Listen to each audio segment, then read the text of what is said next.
The latest Halo Infinite news is not very promising, given that the truth is actually coming out about the scope creep on the game, what they were planning on doing, and what really happened with the shakeup with Bonnie Ross stepping down and other people leaving the company. The question now is it a sinking ship, or is Microsoft finally stepping in? I'll give you all the information right here at the beginning of the video so you don't have to go looking for it. It's a longer video because it is a live stream and you're watching maybe the past broadcast. If you enjoy this type of live content, be sure to hit subscribe and the bell button so you don't miss my videos.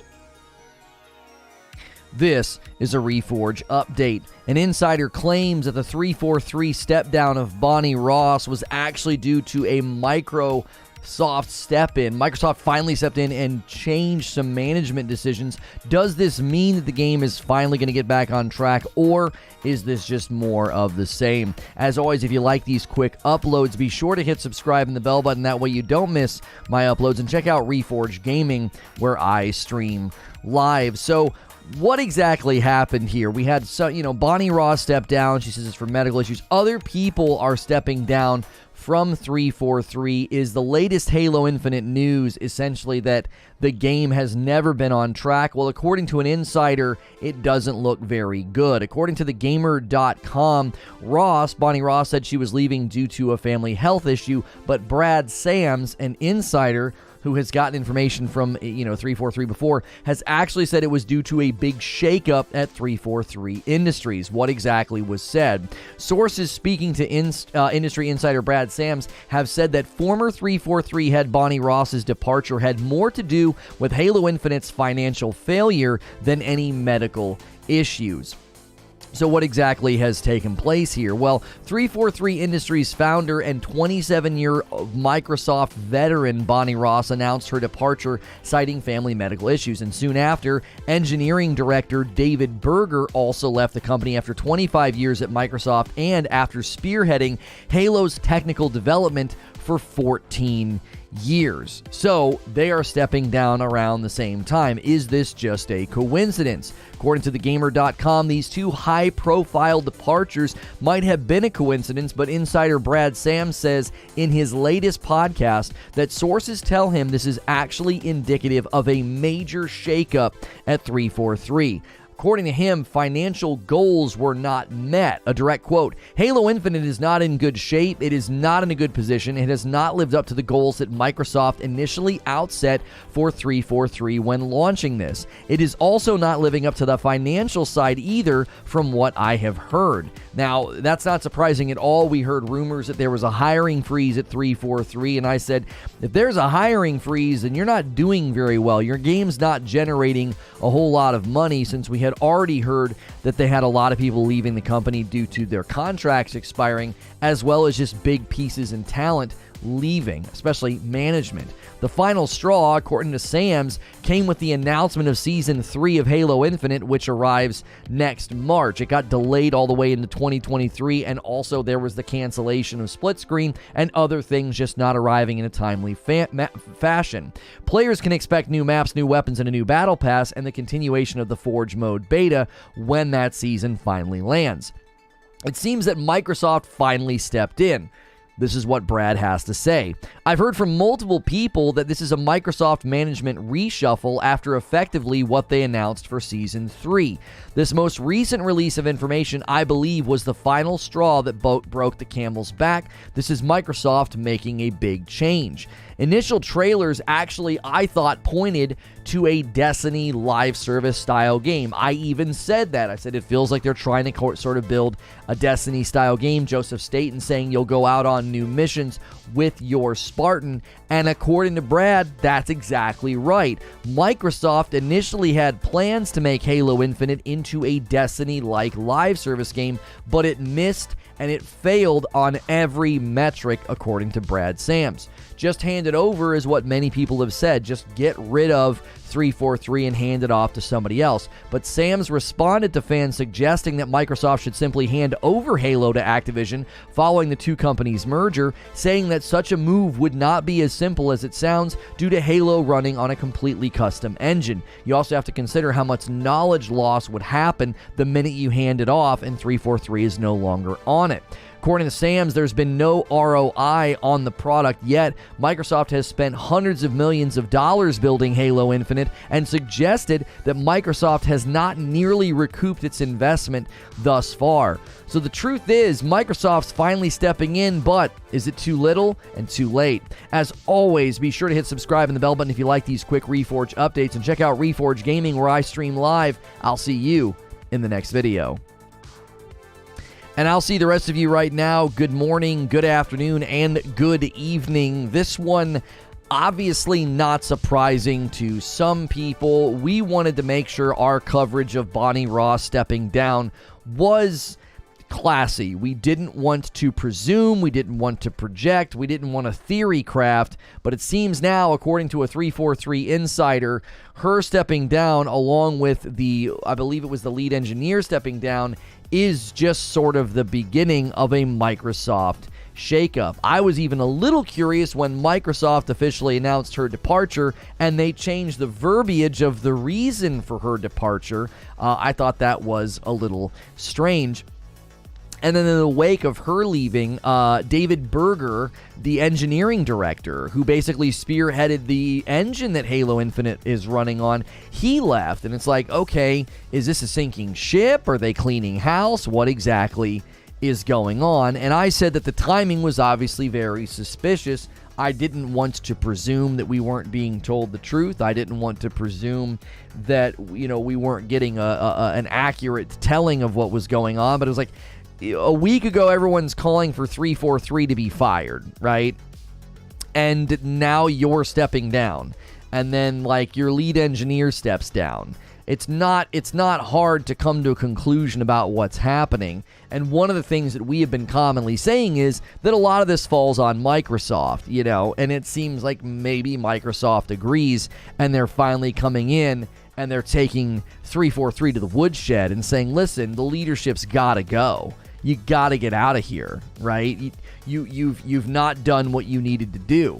The most surprising element of this is that they wanted it to be a Destiny-style live service game, which, if you remember some of the information that came from Jason Schreier, it starts to make sense. What's good, Feed? I see you in the chat. They essentially got rid of, what was it, like 2/3 of the map that they scrapped? They had this big sprawling open world, and according to insiders, according to leaks, they scrapped almost all of that and just got rid of it. They just got rid of it. So what exactly were they planning on building? Is that why there was no co-op campaign? Is that why there was no split-screen co-op? Because they were basically building a game that you would experience with other people in the open world. All of that got scrapped. All that net code, all that development thrown out the window. And they're like, well, now we got to ham-fist retroactively add, split screen, which they had no plans on doing, and co-op missions. Can we get a few more likes on the video, guys? We usually have 100 likes right off rip. Let's go. We're already 8 minutes into the broadcast. Nice, strong start. Glad to see so many people here interested in the latest Halo Infinite news.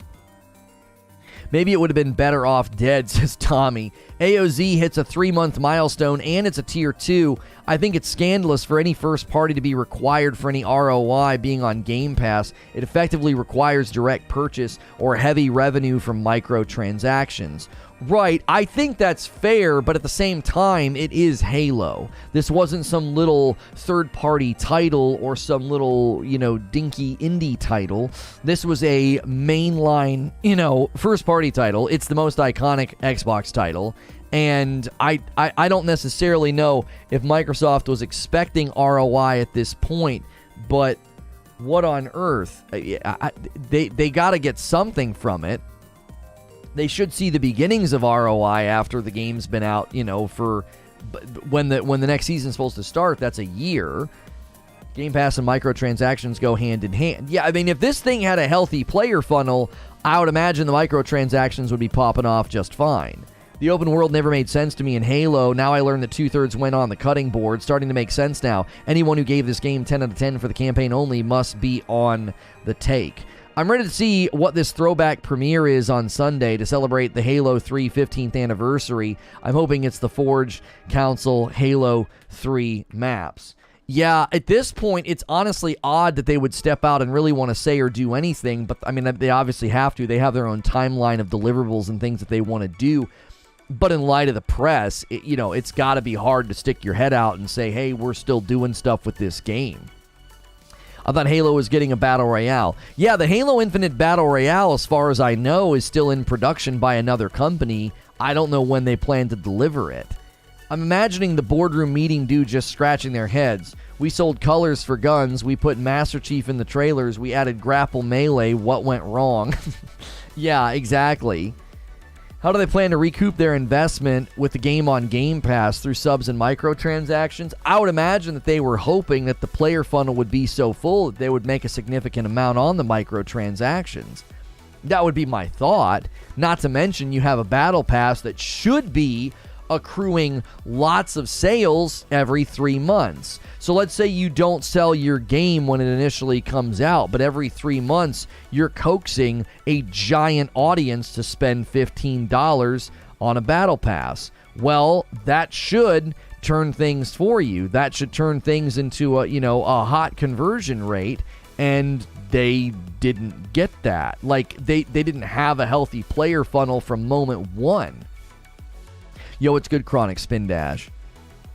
Giving a Game of the Year award before it releases is a joke. I'm not sure what you're talking about. Battle Royale doesn't seem right, but I don't know.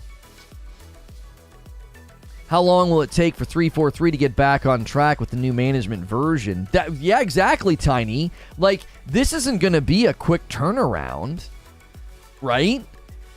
This isn't going to be a quick turnaround. You're going to significantly make it challenging, I think, for anybody to sense how quickly this will turn into a victory. Because this is what's going to happen. Everybody's going to look at the next season, and they're going to say, I thought we were getting new leadership.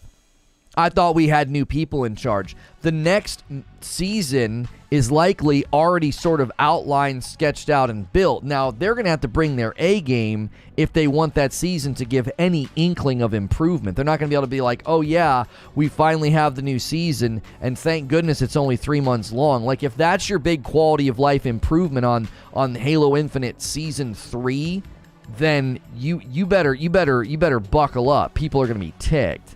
I'm like, are you kidding me? We waited all this time, and the major quality of life improvement is that the season's shorter. It's a shame seeing how such a strong title being handled lazily. It makes me think of how Disney dealing with the Marvel. These titles are massive. People are going to tune in regardless. Right, so you hire people with terrible track record to write your script or your screenplay. Maybe those canceled plans to put Spartan points as microtransactions supposed to recoup for Infinite. Listen, track with me here. They wanted Halo Infinite to be a Destiny live service game. Remember when I said, like, way back, Joseph Staten does an interview and he says, you're going to go out and you're going to go on missions as your Spartan. I said, all right, they're putting Master Chief out to pasture. You're going to start playing this game as your Spartan, and that will be the central point for your experience. And then I theorized that's what the entire armor core system was built for. That way you would have 3 armor cores with different skills, abilities, and reasons to invest in them and reasons to equip them, which would make sense as to why all the cosmetics were totally separated, because they were supposed to be. It's almost like buying a skin for a hunter. You're not going to get the same skin for your Titan in Destiny, right? Very, very distinct classes. That theory gets legs. I think that theory gets legs. They had a giant open world. They shrunk down, scrapped 2/3 of the map. Suddenly we have this game with 3 armor cores, no co-op, no split screen. No, they didn't have Forge at launch either. What's going on? Why are all these things missing? They had plans for this game to be significantly different, and at some point they must have completely changed their mind, which absolutely destroyed their efficiency, as well as not only their efficiency, but the quality of the work. Not only that, think about this for a second. Joe, this gets really, really deep, but track with me here. According to insiders at the inception of Destiny 1, there was a giant creative break where Joseph Staten and his team put together a supercut of Destiny that was campy, like cutscene riddled. It was very, very story driven, and it was sort of like a traditional campaign. It sounded a lot like a Halo game. It sounded like Joseph Staten was just sort of building another Halo. And higher-ups at Bungie were like, that's not the game we want to build, okay? Now, funny enough, Joseph Staten comes over to Halo Infinite to get it back on track, and it feels like something similar happened. I'm not blaming him, by the way, but I'm saying, what if he brought his vision for let's go more story-driven, let's go more stripped-down Halo experience like the Halos of old, and they cut out all the live service. Right? They cut out all those things. They cut out all of the elements of, oh, we were going to have this big open world. Oh, we were going to have this live service style game. And Staten's like, no, we're stripping all that down. We need to get an MVP out the door. We need a minimum viable product to ship. So we have to strip all this extra stuff out. So they strip the map down. Map size goes down. Who knows what else got scrapped? What's the timeline with the scrapping compared to when he joined? Yeah, I don't know. I'm not saying he's the cause of it. I'm just saying I'm seeing some coincidences here. He didn't seem to want to build a live service Destiny. They break from his vision. He leaves Bungie, right? He comes to Halo Infinite in August of 2020 when things are in disarray and helps get a minimum viable product out the door. We'd have to read Schreier's article as to when they scrapped the map size. I'd have to look that up. If somebody wants to try to find that quote, Eugene, I don't know. Schreier is the one that drew attention to the fact that they basically scrapped a 2/3 of the map. If you're just tuning in, the latest Halo Infinite news is that Bonnie Ross left due to a Microsoft management shakeup. It was not something that she sort of chose to do on her own. The lead engineer has also left, and according to a Halo Infinite insider, they were trying to build a Destiny-esque live service for Microsoft and have failed to do that, and Microsoft has finally stepped in. I feel Joe Staten had to do magic tricks out of the trash he had in the code base to get Halo Infinite with a reasonable release. He was approached in June according to interviews. So then we would need to know at what point they scrapped 2/3 of the map. I think that was the number that was in Jason Schreier's report. My membership lapsed and I can't turn on Gifted. I'll rejoin when I'm able to again this week. No worries, Mike Quad. We'll be happy to have you back in the group. So she was leaving in November anyways because of shakeups. It seems like her exit was planned, and then when they announced all of the bad things, I call it the barrage of bad news, they were like, no, why don't you go ahead and step down now? Let's get some people in position. It almost seems to me like they didn't even want her at the helm for the next season. That's what it seemed like to me, the way this reads. Microsoft steps in and says, we're doing a management shakeup. You guys just absolutely fell flat on your face in the public. You've had how much time, how much money, and here we sit. You're saying, oh, well, the next season's next year, right? All right, here we go. Is this it? Is this it here?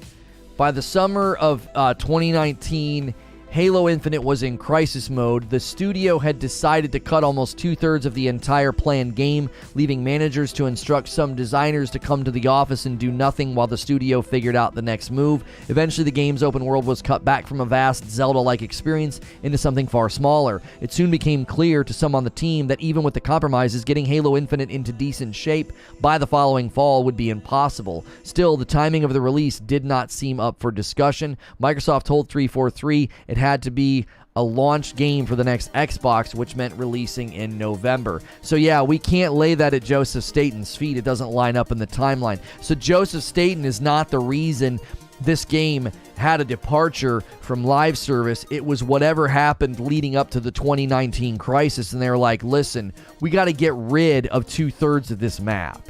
It's just too big. this isn't going to work. They say, yeah, they cut almost 2/3 of the entire planned game. That doesn't even say map. They cut almost 2/3 of the entire planned game. Not the map, the game, which led to entire, designer sets just coming in and being like, we can't even do anything. There's nothing for us to work on.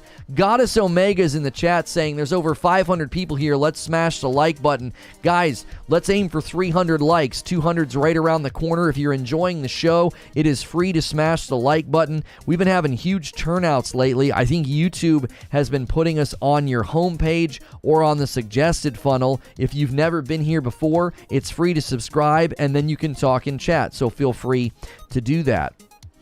We will likely never get the content even as a future DLC. Yeah, likely not, Captain Crunch.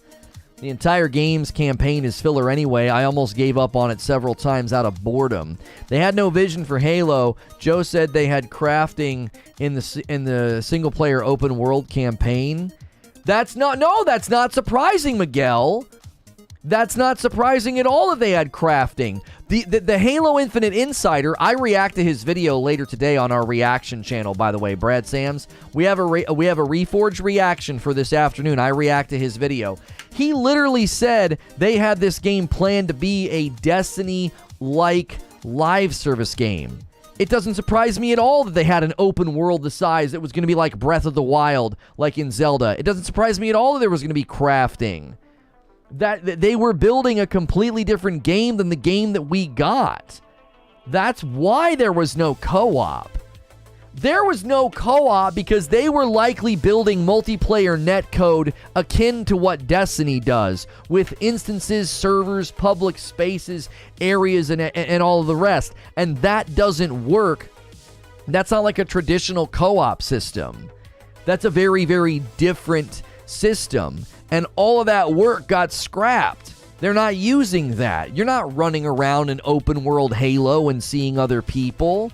They didn't just scrap 2/3 of the map. They scrapped 2/3 of the game. There was supposed to be all kind of different biomes too. Right. So this guy's coming out and saying, look, Bonnie Ross did not step down for medical reasons. Everybody's saying, 343 needs to go. They're not just saying 343 needs to go. They're saying, Microsoft, you need to step in. Microsoft waited way too long to step in my opinion.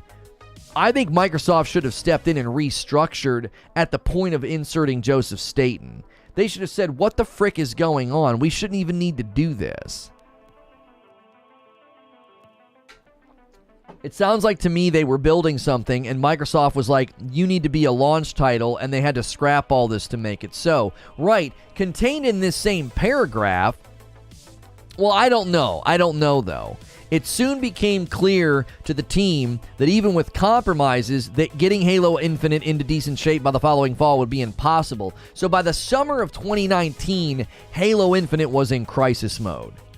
That's not on Microsoft. Microsoft definitely said, this thing needs to come out, get it out the door, and that caused problems that we're dealing with now. But that wasn't the causality, that was the response. What led to the 2019 moment where the game was in crisis? What led to that moment? Was it Microsoft? I don't think so. It was likely bad leadership, bad management. You don't have a game that's in production and you just suddenly discover in 2019 it's in crisis mode, it's supposed to launch in a year.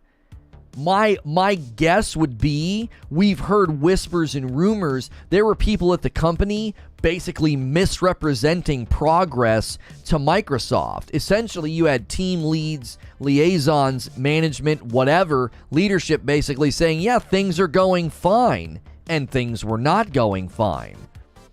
You don't get to 2019 and say, we got to cut 2/3 of the game. I don't even know we can launch this thing in a year and a half. And then turn around and be like, yeah, well, it was Microsoft's fault. That paragraph doesn't read that way. We've been trying to include Microsoft a lot in this dialogue, which I think is fair to do. But I don't think I think 343 has done an abysmal job. I don't think we can sit here and say, oh, it was Microsoft, it was Microsoft, it was Microsoft. According to this new information that we have, the latest Halo Infinite news coming from an insider, it is that Microsoft has stepped in and said, we're shaking up the management. And according to this insider, they were trying to build Halo into a Destiny-like live service game, and they failed to meet that standard and that game type in every metric. They didn't even come close. It's like, what on earth happened? And then you read Schreier's report, and it all starts to make sense. You were trying to build a live service game. You didn't know what the frick you were doing, apparently.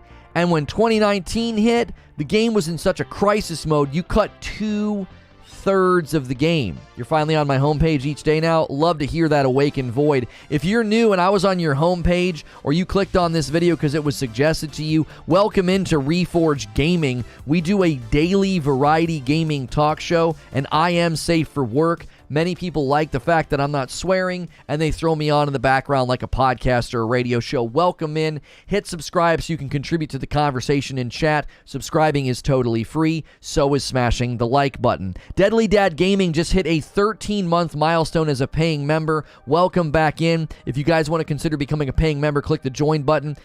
We had a great gifted membership run yesterday.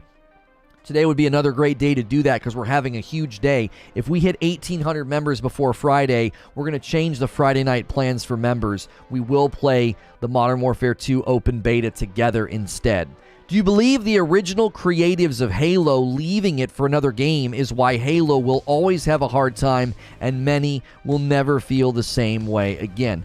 I don't think that's an internal curse, Gritter. There were certainly guys that were the godfathers of Call of Duty that left Infinity Ward or were shoved out, and they ended up starting Respawn, building Titanfall 1, 2, and now Apex, and Call of Duty has seemingly maintained its sort of central core identity. It didn't seem to be permanently damaged by that shakeup. I don't necessarily know if Halo's identity is so dependent upon those original people. You know what I'm saying, Gritter? I don't think that you're wrong. I think that has certainly played a part. 343 has tried to put their mark and their spin and their version of Halo out, and it hasn't been received all that well. Halo 4, Halo 5, and now Halo Infinite. So I don't think you're wrong, but part of me wonders if that's more of a...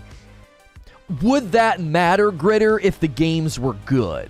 Does that make sense? Like if 343 brought their vision for Halo Infinite, successfully launch a live service Halo where you're playing as a Spartan, it's compared to Destiny in a good way. Maybe people compare it in a good way. Getting compared to Destiny is kind of rough. That game is not a game that you want to set your sights on. Like, oh, let's appeal to that customer base. I would caution you to not do that. But let's imagine Halo Infinite launches as a successful live service game and everyone's singing its praises. I don't think people would say, oh, what a garbage game. We don't have the original identity or makers of Halo. Why? If it's a good game, people overlook those things. People are willing to accept a franchise's evolution if it's for the better. But evolution sometimes isn't for the better. Sometimes you end up with a dodo bird that looks kind of weird, walks funny, honks like a duck, and falls down. Like you don't get a good product. This is Bonnie, Kiki, and Frank's vision for Halo, not 343. Anyone that actually has a grasp on the fan base. Right, if you guys go back to my original Halo Infinite rant before the game even came out, I said, it just doesn't seem like you guys know what game you want to build. Now we have this new information coming out. Yeah, it certainly doesn't seem like you knew what game you wanted to build. You went from trying to build an open world game akin to the size of Zelda, this big sprawling map, and apparently it was supposed to be like a Destiny-like live service game, and we got this instead. You cut 2/3 of the game, and it didn't ship with certain game modes, it didn't ship with co-op? What on earth is going on? Yo, Sid is starting us off with another member jumping in. Thank you so much, Sid. Guys, Feel free to gift those members in confidence. Gifted members have been fixed. It goes to people in order of loyalty. Yesterday, it was going to people that weren't here. They got an email, and then they came in and hung out. So feel free to do that. That actually is an amazing new feature that they just added. Late to the party, super quick flyover. All right, if you're just tuning in, I will give you the too long didn't read. I'm willing to do that in a live environment because there's no way for you to be here from the very beginning. Keep in mind, if you grow accustomed to tuning into Reforge Gaming on a daily basis, you can always rewind the stream, and the first 5 minutes is my summary, but I'll give you one now. So, according to Brad Sams, a Halo Infinite insider, he has said that this departure of Bonnie Ross, as well as the lead engineer, Berger, I think is his last name, this is not an accident. This is not a coincidence. This is a Microsoft management shakeup because they're basically like, this is failing as a title. It's time for new blood. So they did this before it was probably originally planned. Bonnie was apparently supposed to make it to November, and she's like, no, I'm out now. According to this, it was not for medical reasons. They were like, you're out. We need to restructure management. Barrier says, I think it's clear they had no idea what game they wanted to make. Just today, we've heard Zelda and Destiny like, and this says they wanted to avoid the grindy nature of those things. The devs apparently don't even like calling it an open world anymore. That makes sense too, because leading up to launch, one of the main things we heard from them was that they were having trouble with the open world. Character director Steve Dick added that one of the things we wanted to avoid was the grindy nature that can come with most open world games when you're going incessantly hunting enemies to level up and upgrade your character. We wanted to avoid that and stay close as possible to the true Halo combat. Super soldier based assault is the term we threw around a lot. Super soldier based assault. This sounds so much like Bungie and Destiny 1. This sounds so much like Bungie and Destiny 1. Could we get 60 more likes on the video? Huge turnout for the day. If you've never been here before, this is Reforge Gaming. We are discussing the latest Halo Infinite news coming from a Halo insider, Brad Sams, saying this is a management shakeup. This is not a coincidence that these people are leaving. My question to you is this a sinking ship, or are they getting rid of the bad actors? Are they getting rid of the problems? Lemon Drops secret meme folder. Thank you so much for a 10-month milestone. Been a minute since I caught a stream. Hope you and yours are doing well. Thank you for jumping back in as a paying member. If you guys want to contribute to the conversation in chat, hit subscribe. Subscribing is totally free to the channel. It doesn't cost anything. Membership does cost, but we give you extra content every day and Friday nights if you are a member. Marco Word says it's not a sinking ship anymore. Halo is rebounding. I wouldn't call anything right now a rebound, Mark. I think you're getting ahead of yourself with respect. I love your optimism. I do. I want Halo Infinite to have its comeback.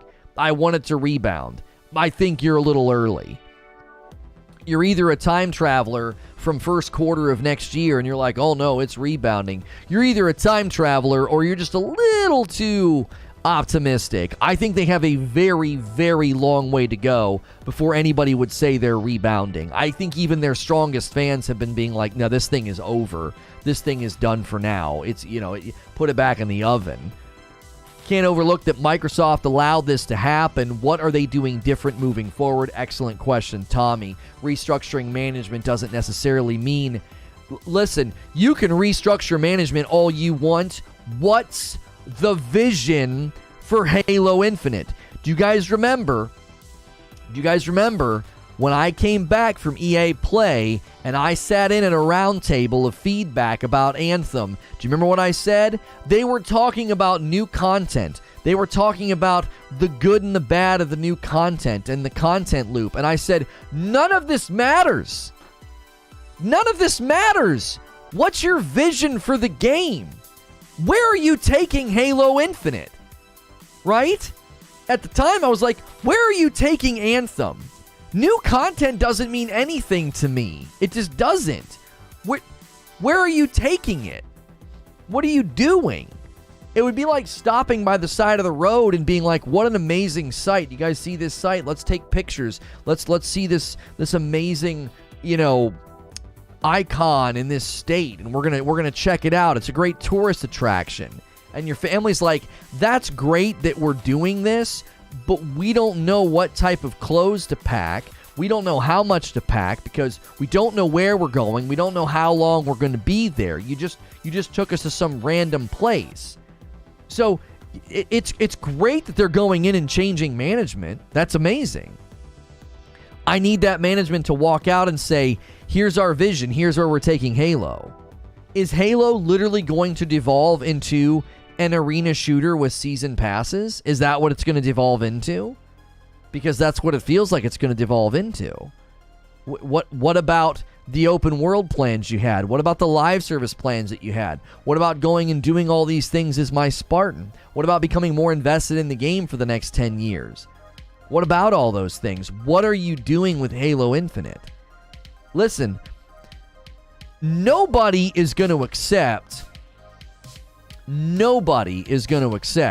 waiting this long for Halo Infinite Season 3 and be like, oh, we got more stuff for you to do now.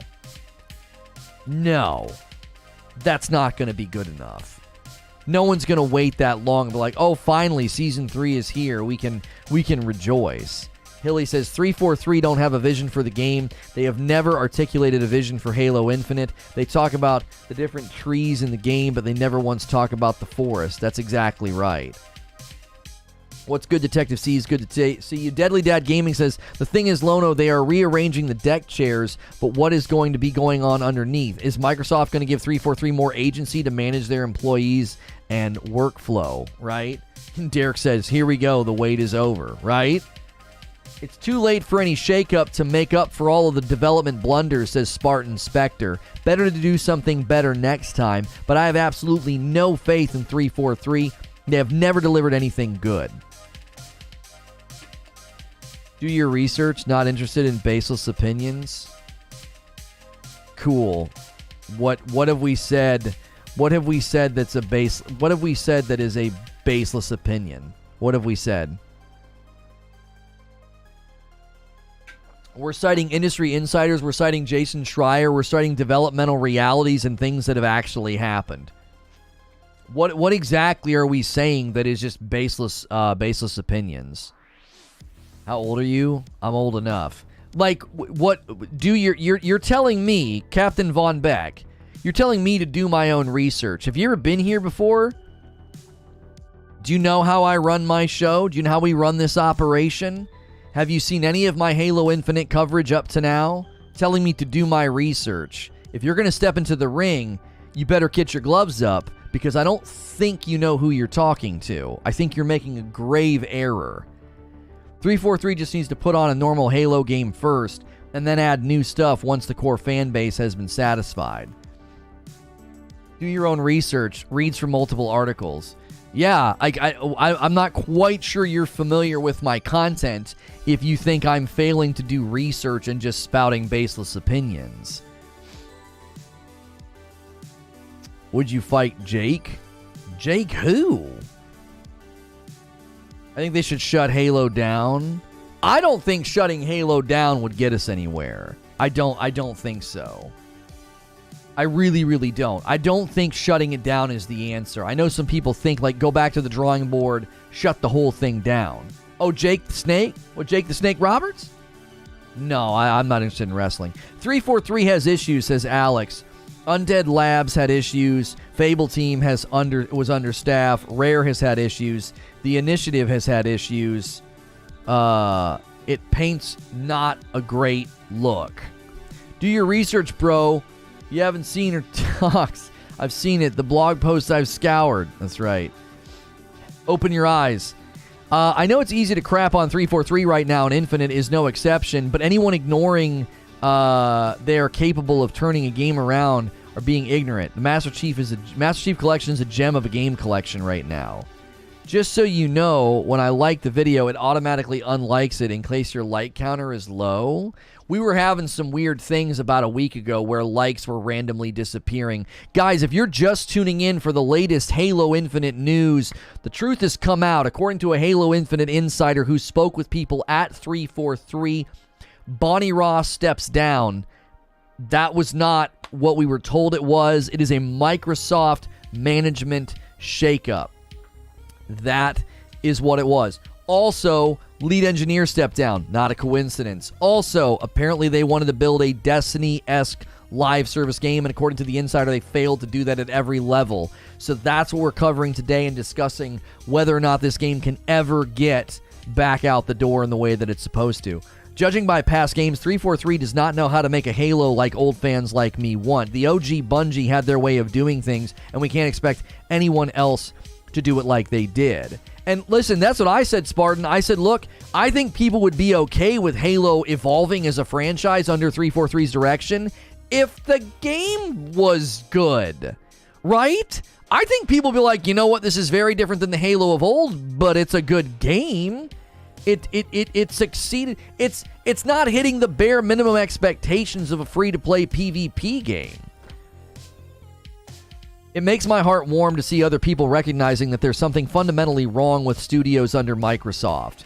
Right, we have been driving home that narrative for a while, that if you look at all of the development studios under Microsoft, something is amiss, which should make you very worried about Bethesda, and it should make you very worried about the Blizzard Activision acquisition. What's going to happen to all these studios? What's going to happen to a fourth of the dadgum global gaming market under Microsoft's ownership? You should be asking these questions. You should be asking these questions. We just got an amazing beta for COD. And then they did it on their own. No one's worried about Bethesda one bit. Y'all tripping? I'm worried about Bethesda. I'm not tripping. I'm sitting in a chair comfortably, sipping on Reforge roast coffee with a faded sticker. You guys should order some Reforge roast coffee. You are watching Reforge Gaming, and we actually have our own coffee. It's not a sponsor.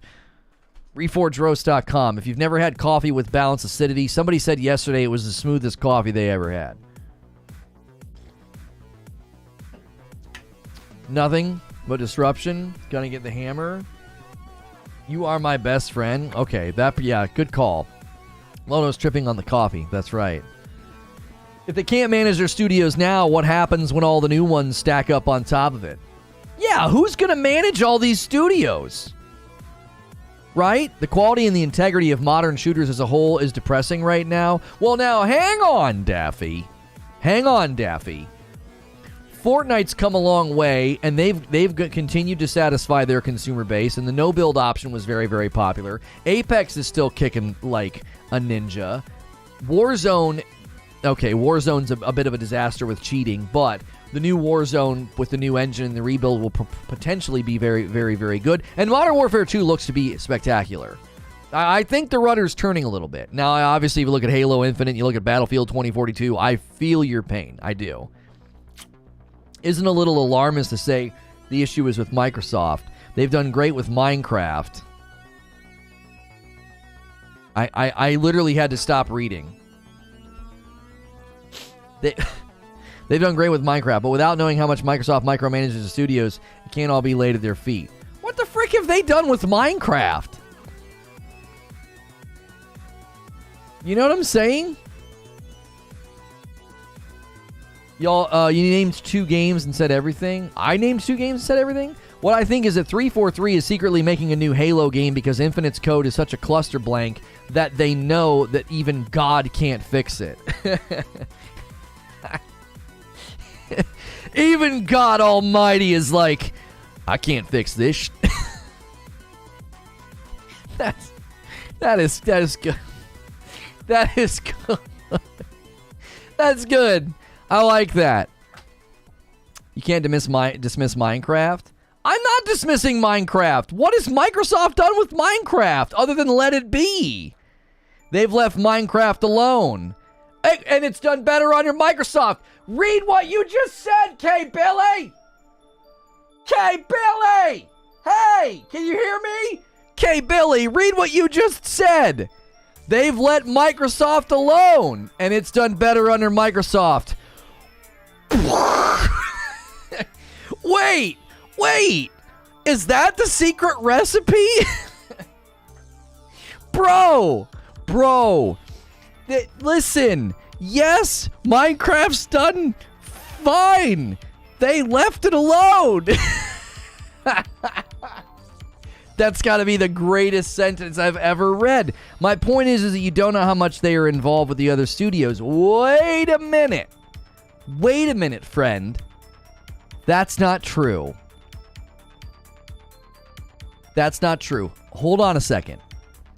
I'm having fun. I get loud and I get ramped up, but we're having fun here. I'm being goofy.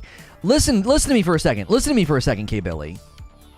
According to this Halo Infinite insider, according to Brad Sams, do I have that right, Brad Sams? According to Brad, I love that his name is Brad, by the way. He says that 343 was basically getting money thrown at the project. So Microsoft was throwing money at this project to try to fix it. If you combine what he's saying and what he's heard from the company, and you combine that with what Jason Schreier said, you get a very fully orbed picture. Half of the studio, according to Schreier, half of the staff was on an 18-month contractual attrition rate, and they knew they needed bandwidth. So why do you think that happened? Think about it. They were throwing money at this. Come on. Get it going. They're throwing money. And what do? They mushroom out, they puffer fish out, and most of that growth is contractual workers. Now, contractual workers are not inherently the problem, but 18-month contractual cycles on a game that's in development for, 5 or 6 years is probably not ideal. We had a guy in here a week ago who worked at a studio under Microsoft's ownership, and he said the 18-month contract policy was horrible because they would lose their environment team every year and a half. What the frick? You just lose an entire team of people? This comes down to a philosophical problem. You can throw all the money in the world at a game company, but it doesn't matter if that money, the way I describe it later in my reaction video, it's like when you start a fire with newspaper. The newspaper burns up real fast. And you can't get a game off the ground. You can't get a game built in this way. Should they step in? Probably. I have issues with blanket statements. Nobody's making blanket statements, K-Billy. If you had been here for the first 20 minutes, I started saying, if you look at the actual narrative from Schreier, 343 and Halo Infinite were in crisis when 2019 hit. There are rumors and whispers that team leads, project leads, and leadership were being dishonest essentially with Microsoft and not representing progress very well. So you don't get to 2019 and Halo Infinite's in crisis mode. I don't think you get there by accident. I think there was bad leadership and bad choices being made. 343 is the causality. Now, I think the gas on that fire is the contractual reality. It is Microsoft's just going to throw money at the problem and that'll fix it. No, it will not. It will make it worse. Phil Spencer said, 2011, if we lose our way with Halo, we lose our way with Xbox. Oh, golly. Eugene says, how many first-party AAA games has Microsoft Game Studios released since 2015 when that contractual policy went into effect? That's why he's asking that. I think it's very clear that 343 did many bad things as a studio for Halo, so that's clear.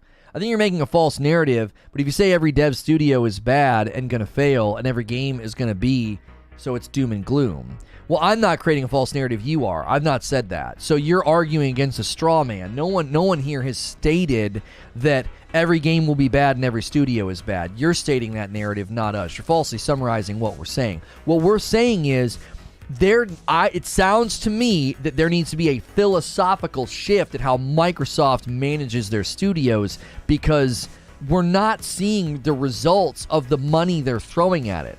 Listen, You can sit here and pretend that I'm driving a false narrative and being a hater. Let me tell you something. Papa Microsoft is going to get fed up. This is bigger than you and I having a debate about Halo and Xbox. It's much bigger. Because they wanted to shutter the gaming division. And if this kind of track record continues, Papa Microsoft is going to close the wallet and say, enough is enough. Shut it down. Shut it down. We just dropped $70 billion on an acquisition. This is it. This is your last chance, bucko. You know in the movies where, like, the son is trying to put himself back together again, and the mom and the dad are like, one last time. And they write a check or whatever they do to help them. I'm telling you, this Blizzard Activision acquisition, this is it. This is it. They're like, this is your last shot. We're writing a $70 billion check. You better get this stuff on track. And I got news for you. 343 and Halo Infinite are nothing. They are nothing in the grand scheme of things. Look at the size of the properties and how profitable Blizzard Activision properties are. You think Microsoft's going to give a frick of a lick about 343 and Halo Infinite in about 5 years if they're still doing this? I'm being serious. I ain't talking about Microsoft shutting down the gaming division. I'm talking about Microsoft saying, shut that garbage down. Shut it down. We're sick of this. We got Blizzard Activision under our umbrella now. We got Call of Duty. We got Diablo. We got all this property. We don't give a frick about Halo anymore. You should be seeing this as a significant point in the Halo franchise's history, because this is it. It's put up or shut up. This new management team, this new leadership, this new direction for Halo, they probably literally have a deadline. You guys have got 5 years to get this thing back on track. And if you don't, you're done.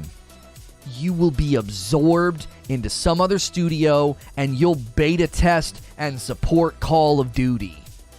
Do you understand what we're saying to you? Do you understand the situation?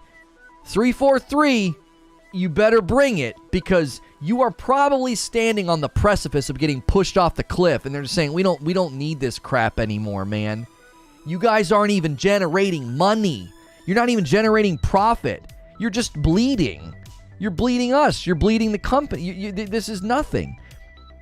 2015 was Halo 4, so Halo 5, Gears 4 and 5, Infinite, the new Forzas, Psychonauts 2, Sea of Thieves. What am I missing for first-party AAA? Well, Eugene, some of what you're saying, I think, is why Microsoft wants Blizzard Activision. That's what I'm saying. I think that's the play here. I actually think Microsoft's making a very strong and smart play. Hear me say that. I actually think the Microsoft play is massive here. But I think Halo becomes expendable. Frick of a lick. That's a new coffee flavor. Did you guys? I like that. I just came up with that on the fly. I forgot about that acquisition. No wonder why the new COD looks so good. Well, that has nothing to do with it. They have not acquired them, and that's been in development for probably 4 to 5 years with zero influence of Microsoft whatsoever. But Doom with a $5 super chat tip. People were mad at Microsoft when they micromanaged their studios in the past. Now they want hands off, and it's still a fail. They can't win. But how do we know they've been hands off with 343? We actually, for all intents and purposes, it seems like they were hands off for 343, and it didn't work very well. We're not saying that I think you're creating a false dichotomy, Doom. You don't need to be like, there's a helicopter parent, and then there's a derelict parent, right? Yeah, I don't know how my kid blew up the stove and burned the neighborhood down, you know? I was out gallivanting on the golf course. Okay, that's a derelict parent. And a micromanaging helicopter parent, puts padding on their kids when they go to sleep. They're like, he might bump his head on the wall, right? Those are two extremes. Micromanaging from Microsoft and completely hands-off are two extremes. It's a false dichotomy. Like, at some point, they should have stepped in. What we're saying is, this is it. They're stepping in now. They're stepping in now. That's when Halo finally dies, too. You're missing several games still, Eugene? Yeah, what first-party games is he missing? Then you got parents who are like, wait, I have kids? Like, the point that I'm making, if you guys are just tuning in, the latest Halo Infinite news comes from a Halo Infinite insider, and he is saying that Bonnie Ross stepping down and the lead engineer leaving, this is all directly from Microsoft. Microsoft is getting involved. They're saying, look, we are restructuring the management. Enough is enough. And the little rant that I just went on, you should really zoom out and consider just how patient is Microsoft going to be with 343 and Halo Infinite when they own Call of Duty. Just how patient do you think Microsoft is going to be when they own 25% of the global gaming market and have properties everywhere? You think they're going to care about Halo Infinite? Microsoft has a history of killing things just because they're sick of it. They're like, this isn't generating profit. Like, I don't know, Mixer right after buying Ninja. We had all these theories, right? That when they bought Ninja, brought him to Mixer, Master Chief was in the audience during Tyler's announcement. It seemed as though there was going to be a full court press push to use Mixer, Ninja, and Halo all together. None of that happened. So you better be careful. You better be careful. They're just saying, nope, kill it. Nope, kill it. And Halo Infinite's sitting there. They might say the same thing. Kill it. It ain't doing anything. Yo, what's good, Light Leap? Destiny's been in maintenance mode for 8 years. It's pretty popular. Why are people so hard on Halo? I mean, I would say that saying that Destiny's been in maintenance mode for 8 years is extremely disingenuous. I mean, even when I played that game, it was 1,000 years ahead of where Halo Infinite is right now. I mean, you're talking about a train that might have some rough patches, slow patches, and some pit stops. Halo Infinite didn't even leave the dadgum station, right? It didn't even get out of the station. Management's changed. You seem to ignore it. I'm not ignoring it. That's the centerpiece of the narrative today. Microsoft has stepped in and said, this is it. This is it. New management. Fix this. Fix it. Like we said the last week, we covered this. They brought in the fixer. They brought in Pierre. This is the guy that fixed the Master Chief collection. The playbook that's in play right now is fix it or you're done. That's how I read this. Yo, Emp Reb with a $10 super chat tip. 343 has all the problems of Microsoft devs, but it seems to top off 343 made them fall hard while Forza team was making bank. The Gears team made good games and Rare made Sea of Thieves. 343 messed up. I mean, I guess you got to look at how many AAA studios do they own would be the first question, and what has resulted from that, right? Sea of Thieves is doing fine. I wouldn't say Sea of Thieves is some just absolute monumental title. Also, how much has Rare expanded in recent years? Have they stagnated, shrunk, or grown? That'd be the question. Size of Rare is something I'd be curious about. 6, sitting home, being left alone, perfect time to finally hang out as long as I want, good old times. We thought they just effed up a game, says Creature. The change up is let us see what the failure really was. The failure goes much further. Right, like, listen, we've covered Halo Infinite news very often on this channel, okay? And when I saw this story and I heard this guy, he's an insider, he's got people at the company talking to him, and I heard him say this was meant to be a Destiny-like live service game. It was like all the puzzle pieces fit together. Creature and I were on the phone last night sketching out the show, and it was like, everything makes sense now. Everything makes sense. You scrapped 2/3 of the map. You likely scrapped all of the multiplayer netcode because it was going to be a multiplayer live service game. That's all gone. It's why we didn't have Forge at launch. It's why they didn't plan on doing split screen. Why? Is there split screen in Destiny? No. Is there a co-op mode in Destiny? No. It's a shared world. People can join your party, but it's not like traditional co-op. It's drop in, drop out, seamless, multiplayer, open world instances, public space instances, social instances, right? If they were building Halo Infinite to be a live service game, and according to Jason Schreier, they didn't just shelve 2/3 of the map, they shelved 2/3 of the game. What do you think you lost in that fire? 2/3. It had a Zelda Breath of the Wild size world. Just ordered some Reforge roast. Hey, thank you so much. Guys, that's our first coffee order of the day. Let's see. Wait, no, you're not our first coffee order. Aver ordered a bag of light roast, and Phoenix ordered a bag of light roast. That's 2 coffee orders. Who wants to be the first gifted members? Guys, we just hit 1 hour on the broadcast. This is the perfect time to become a member if you've been waiting, do a super chat, or gift a membership, because they encourage us to run ads on the hour, and we don't like to do that because it causes buffering and it disrupts the show. So do me a favor. Now is the perfect time to give some members. We need about 160 members, and I'm going to change the plans on Friday night. We will play the Modern Warfare 2 open beta together, okay? I know you might be a Halo fan. You're like, I don't care about that. Listen, come on. Modern Warfare 2 beta is free, and you can download it. Everybody can play on Friday night as long as they're a member, okay? We're going to let Tier 2s get in first. So now is the perfect time to give some members and get us on a little train. We are super close to 19,000 subscribers. Another milestone well within view. Man, thank you so much if you've been here this morning, enjoyed the show, smashed like, smashed subscribe. There's our first gifted member. Phantom Phoenix says, let's start off the gifted member train, and M. Gene gets it. You're broke? Listen, one of the reasons I call on people who are here all the time, if you listen to me regularly and $5 a month would be nothing to you, like, hey, I can throw this guy $5 a month for a membership. When you do that, you free up space for the people that can't afford it, because we have a very generous audience that gifts members all the time, and it goes according to loyalty. So if you want a gifted membership, be here as often as you can. It literally gifts in order of loyalty. It'll gift it to people who aren't even here sometimes, because they're here so much, they're like next in line, and they'll get like an email, and then they'll come in and hang out. So that's enough talk of that, though.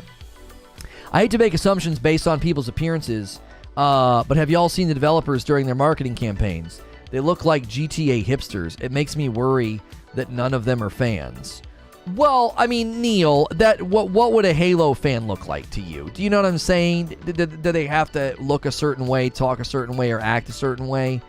Engineers and developers don't necessarily need to be fans, right? You need leadership to have a vision of, like, this is where we're taking Halo.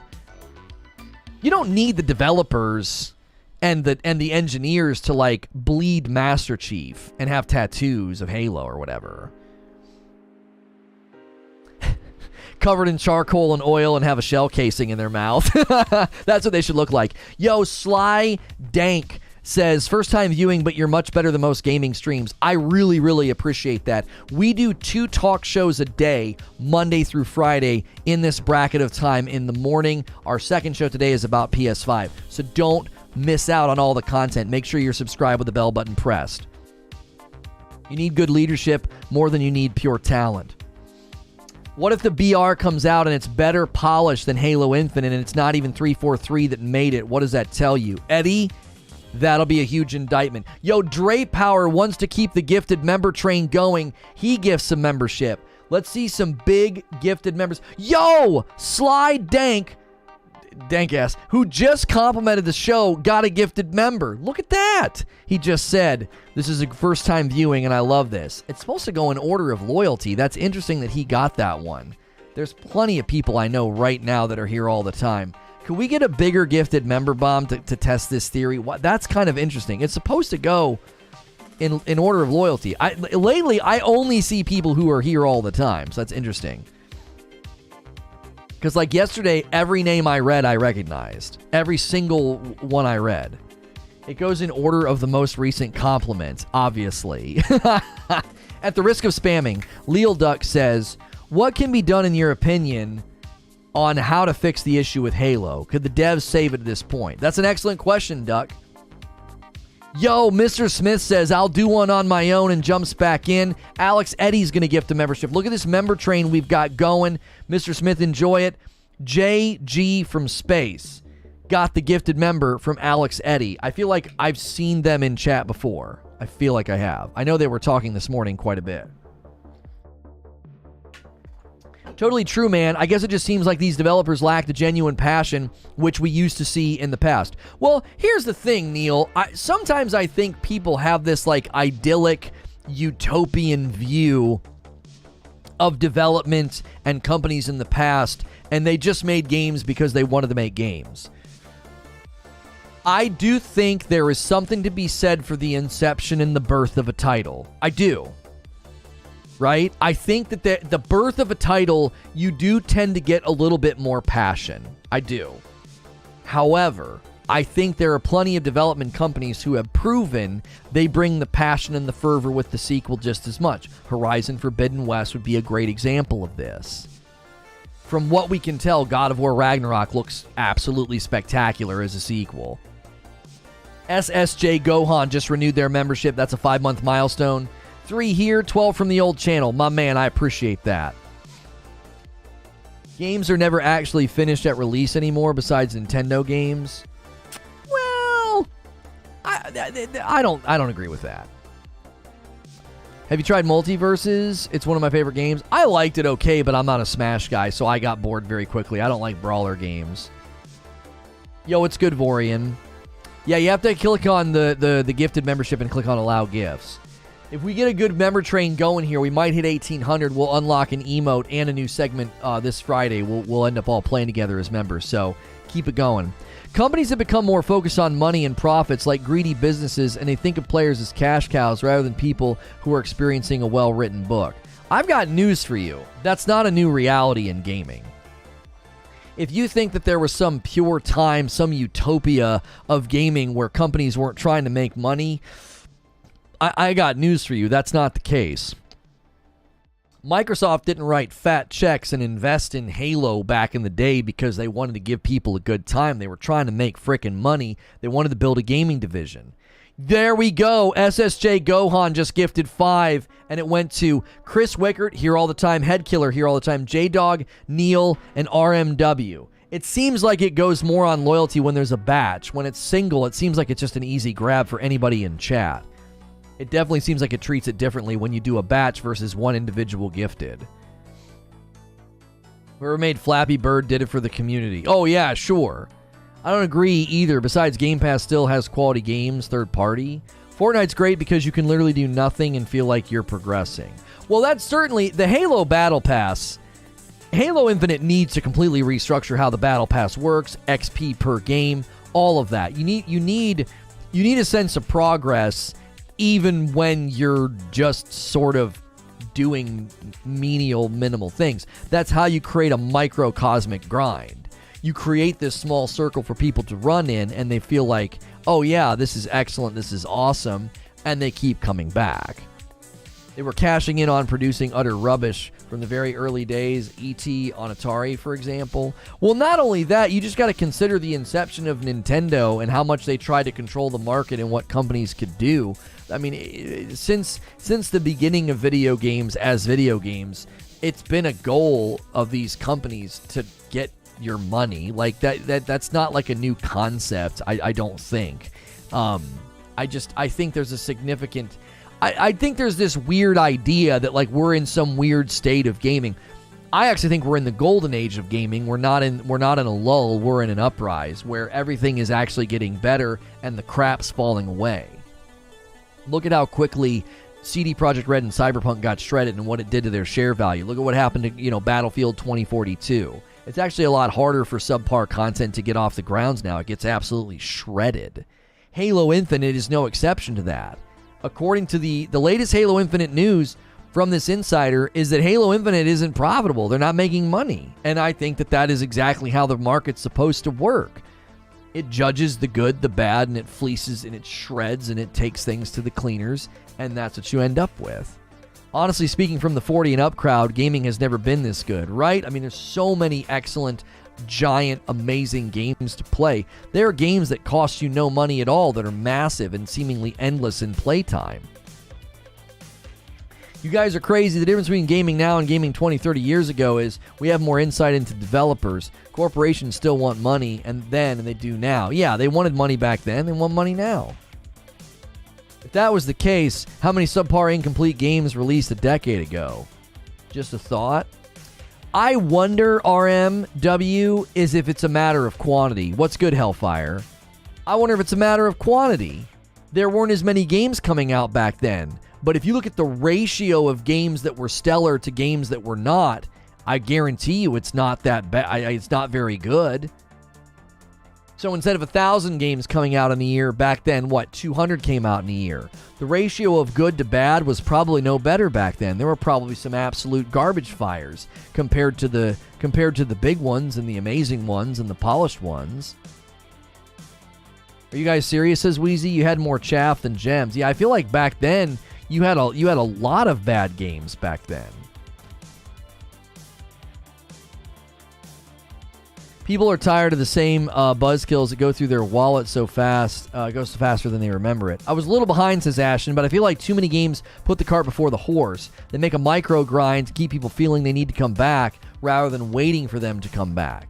Right. If you look at the design of the Halo Battle Pass inside of the Halo Infinite loop, it's bad. It's like this was designed so mechanistically. This wasn't designed around organic playtime and people enjoying themselves. The difference is you didn't have social media to know about the actual crap, says Wheezy.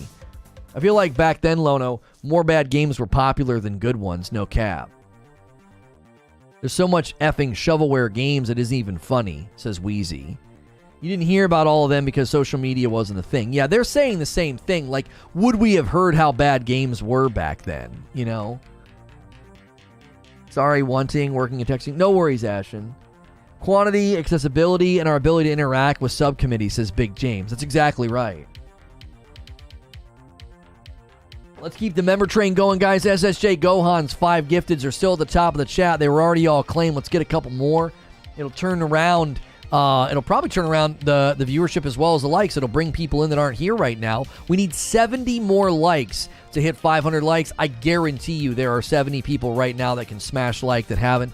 Hitting the subscribe button is also free. If you like live content like that, hit subscribe. You can talk in my chat. If you're not logged in and you clicked on this because it was recommended or on a rotator, hit your login, get in here and join the community. I am safe for work. I have a Friday night game for you. Oh my gosh. Can you throw that into suggest games room? You guys haven't been suggesting games in there as much. That's probably a good one, Sven. The Battle Pass wasn't designed in Halo Infinite, says Hilly. They threw crap at the desk and whatever stuck to the screen went in. It was a shotgun shell back then. It's like you heard about good games from friends and at lunchtime in school. Now social media allows us to express our views, both good and bad. Right. If you guys are just tuning in for the latest Halo Infinite news, Mr. Smith just gifted 5 memberships. We are working on a little member train here, working on a big goal of 1,800 members to unlock something really fun on Friday night just for members. Lady Natsu's been here a bunch. Eternal Darkness has been here a bunch. Raphael is always here. Yosh, JDJ55, and Legions 76 all got gifted members. Most of those names I recognize being in chat every day, so loyalty does pay off. Thank you so much, Mr. Smith, for dropping that 5-bomb. Welcome on in, everybody who just got a gifted member. Make sure you take advantage of our members-only Discord as well as our members-only content. If you are a fan of Halo Infinite, we actually did a lot of members-only game nights with it back when it was kind of popping. So that's always a very potential reality in the future, especially once they, I think, personally, I don't know what you guys think. Feel free to weigh in on this. I actually think they can turn Halo Infinite around. I do. I think they can turn it around, and here's why. Number one, they have a good base game. And number two, Microsoft just threw a lot of weight behind fixing it. Microsoft didn't just say, oh, hey, let's get rid of somebody. They said, no, let's completely restructure leadership. They didn't just replace Bonnie Ross. They took the guy that fixed Master Chief Collection, put him in charge of the entire dadgum franchise. Oh, by the way, he's not just in charge of the franchise, he's in charge of future Halo titles. That's a pretty far-reaching description. Then they take another woman, Linda, I think is her name. She's in charge of business operations. Then they take another guy and they put him in charge of what, general management? They basically took Bonnie Ross and replaced her with 3 people. One of which, the person at the helm, is the one who fixed Master Chief Collection. Base game sucks, no level system, classic guns, unlockable armor that's not a battle pass classic mode, so many things. I'm talking about the gameplay.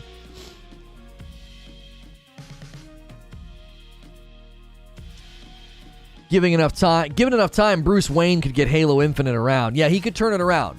If you give Bruce Wayne, if you give Batman enough time, he could turn it around. Been lurking today, says Reese. There were some really bad games, especially during the PS2 and Xbox generation. Oh, for sure. There's an event happening right now. It's pretty good. The Yappening. Kratos says no. Kratos 70, different Kratos. Halo's a dying IP. You have to look at newer IPs, and they'll pick up steam. Well, and this is something that I have said. I've said this just today. Halo Infinite better watch its back, because Microsoft is about to own some of the biggest properties in existence. And if Halo Infinite's just putting along, not doing anything, not making money, just being a financial drain, they'll kill it.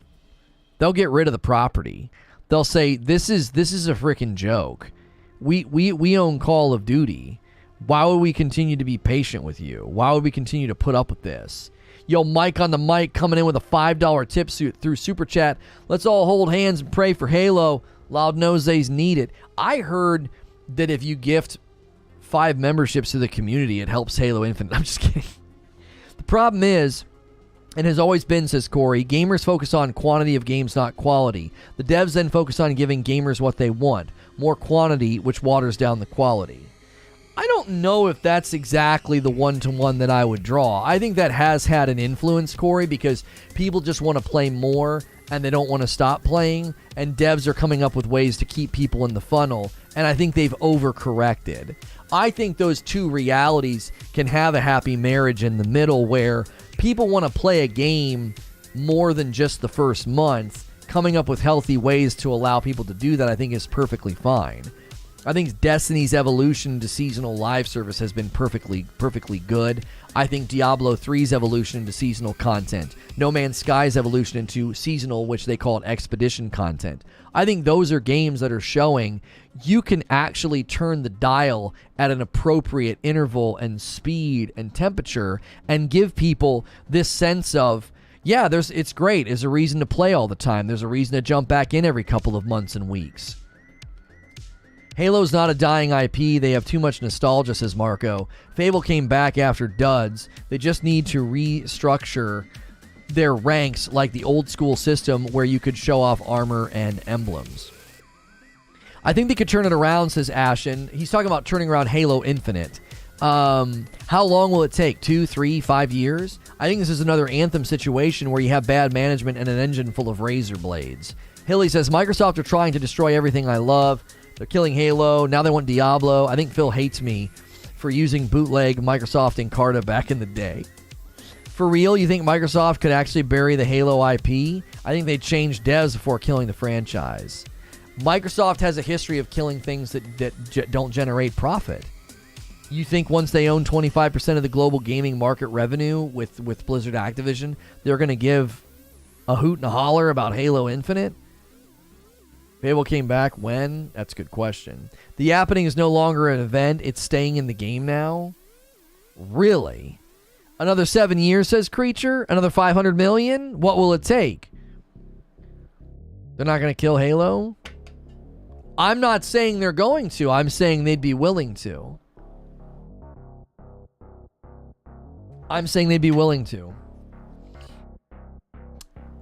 Before Bonnie stepped in, they were ready to kill it?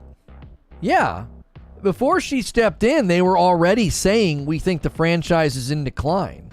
They were already considering giving it the axe. It was already a thing.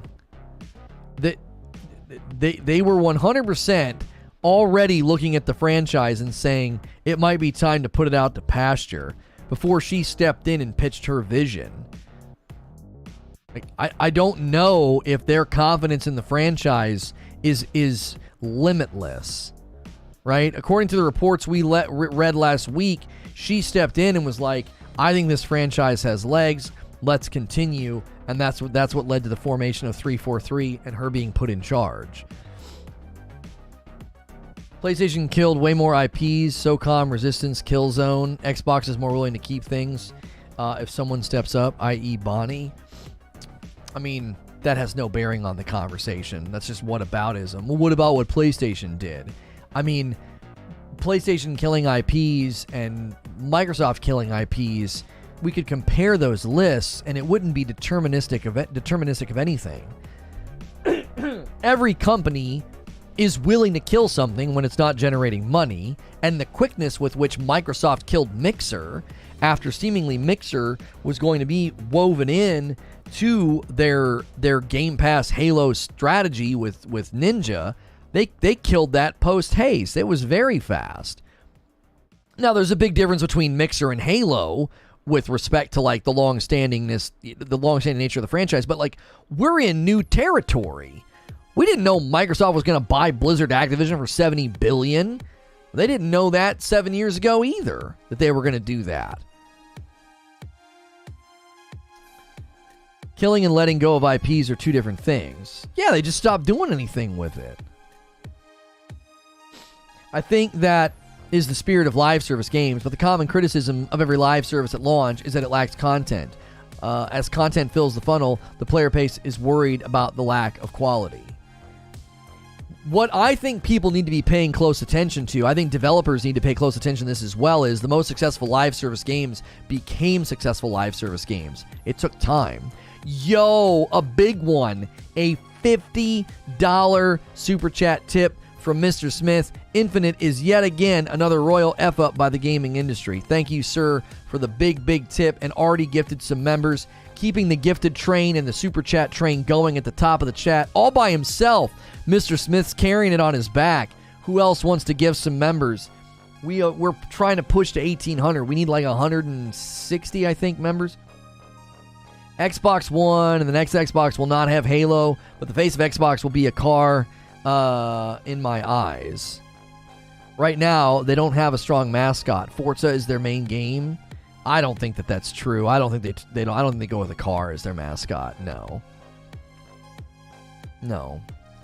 I think they try and start using their Blizzard Activision IPs to throw on everything. You start throwing Call of Duty on the box, you start throwing Call of Duty on the Game Pass hoppers and runners and wallpapers. Yeah, that's your front and center IP that you push. Yo, what's good, Lufi? Valiant says, come on, chat, let's roll the likes over to 500. Yeah, let's do it. We're having a strong morning. We only need 18 more likes. The more often you're here chatting, liking, lurking, listening, the more likely you'll get a gifted membership when it happens. Kratos70 says, I'm sorry, Halo Infinite is done this generation. Like someone else said, the amount of money spent already, and what, spend another $500 million for another possible 20% growth in new players? Doom says, they simply stopped making Sly Cooper. They moved on to new IPs as they should. Why would you want the same crap again, like Forza, Halo, and Gears? Mr. Knight Singh says, Lono, why do you think Halo got rid of assassinations? The most innovative thing in Halo was in 5 when you would receive armor and skins based on your playstyle. Taking that away was a big mistake. I'll tell you why they did it, Mr. Knight Sings, because Halo Infinite doesn't have an identity. It doesn't. Tell me right now what makes Halo Infinite stand out against other Halos. What's it do? If you were telling somebody the history of Halo, and each Halo had something definitive about it, something that really marked it out as a standout, or something that defined it. What defines Halo Infinite? What defines it?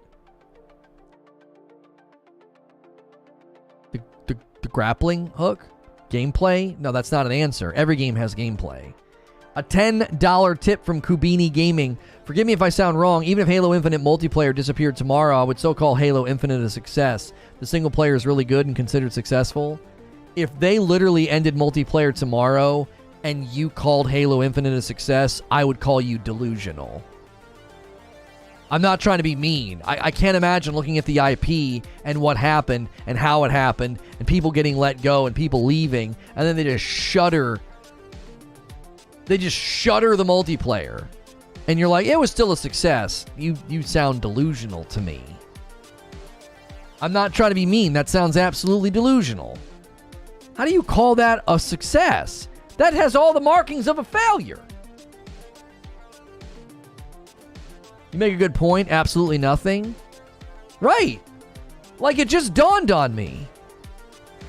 If you right now were telling somebody the history of Halo, what would you say is the defining attribute or identity marker for Halo Infinite? What is it?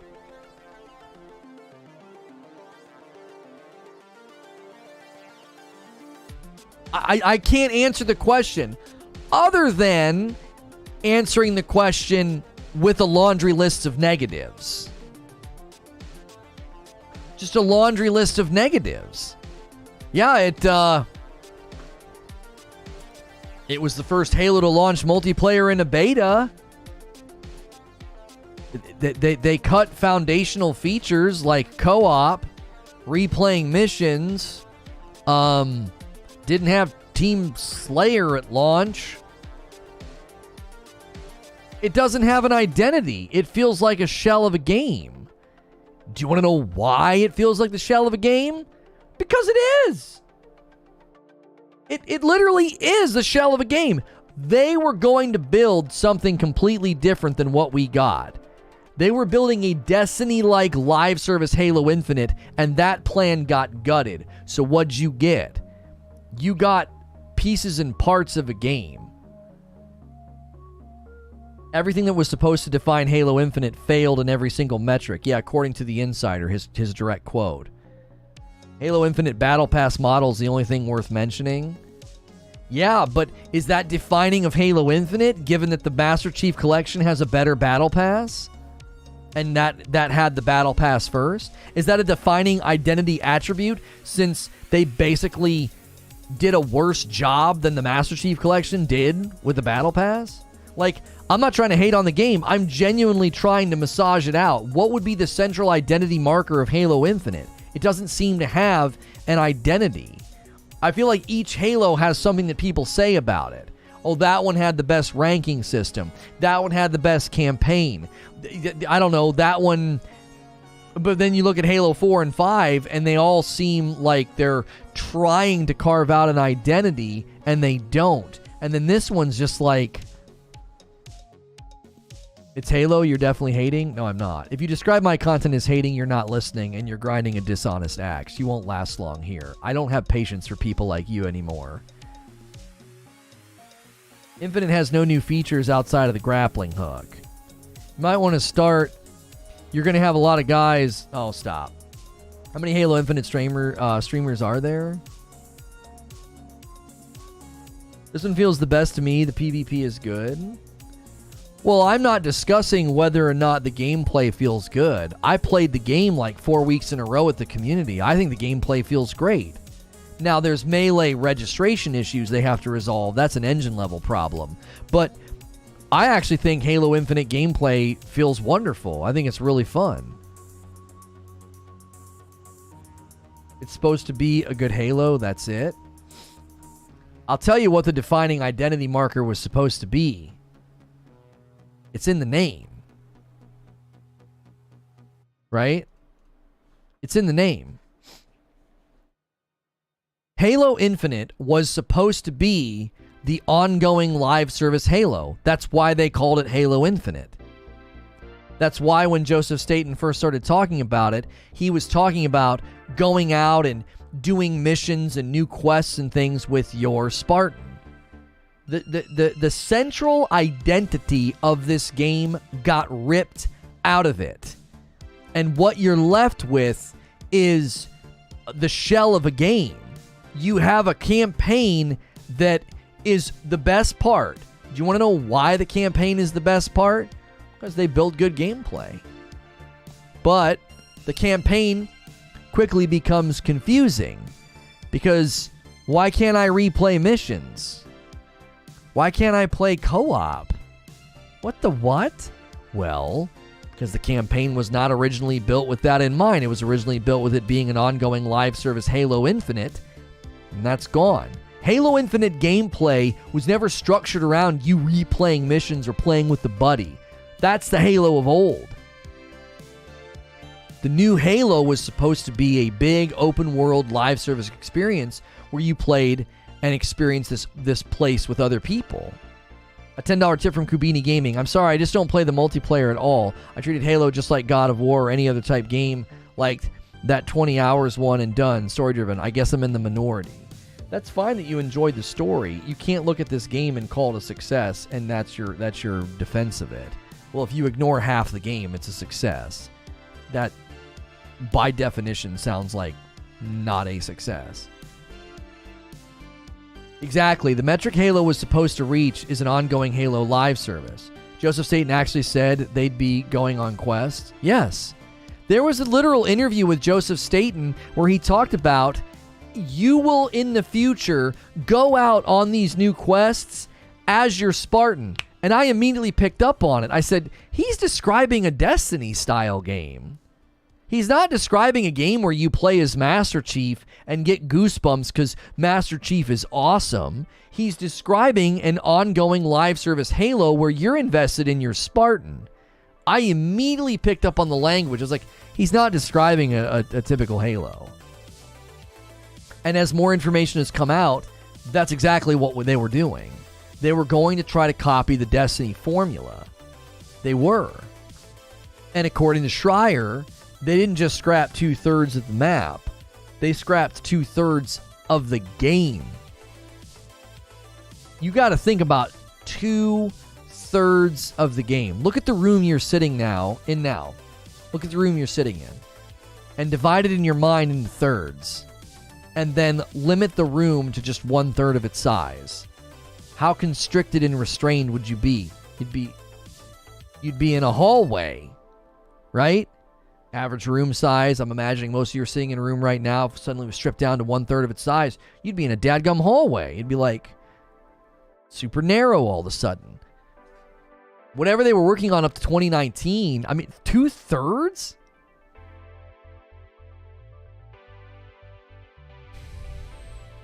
There were supposed to be new full campaigns added to Infinite as DLC, but seeing how long it takes them to add basic menu features, we likely won't see another campaign until the next game. Yeah, probably not. I'm brushing my teeth, I'd be in a shoebox. Right. It just gives you a picture of how much 2/3 actually is. Should not have been saying this in 2017 if it was not planned. Moving forward, every Halo first-person shooter will have split screen, just confirmed by Bonnie Ross. It's so weird to make those assurances that early on. Lono, it would have been best if you created your Spartan and had the ability to go from season to season, taking on different challenges with other self-created Spartans, different planets, Spec Ops. Listen, I even said the Halo Infinite Armor Core system, I was like, those were meant to be your Spartan classes. Seriously. That's what those were meant to be. I think that's why the Armor Core system is restrictive and siloed. It's restrictive and siloed because when you get skins and decorative items for your Hunter or your Titan in Destiny, guess what? It's for your Hunter or your Titan. And the Armor Core systems were going to be that. You would put on that Armor Core system as a Spartan, have all those cosmetics, have all those decorative elements, and likely have a skill tree associated with that Armor Core. It was going to be like a blend of Destiny and Anthem. So in Anthem, you got into a Javelin. In Destiny, you're a Guardian with different powers. It was going to be like a blend of that. you get into an armor core and it's got all these things you've unlocked and decorated it with and all these different abilities, and then you would go out and do missions and things with your buds, and you would be playing as your Spartan. I'm telling you right now, that's what they were building. All signs point to this doesn't make any sense in the current version of Halo Infinite. It makes sense in a live service version of Halo Infinite with a world so big that it would stand to reason that you would go into content and have somebody on a agile armor core and somebody on a tanky armor core and maybe somebody on like a support armor core.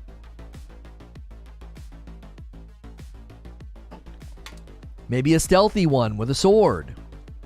Maybe that's why they had, samurai and ninja elements really early on.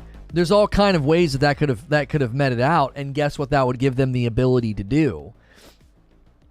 Every year or so, they could add a new armor core for you to try out, invest in, and experiment with. If that wasn't the plan, it should have been with Master Chief as a Zavala failure.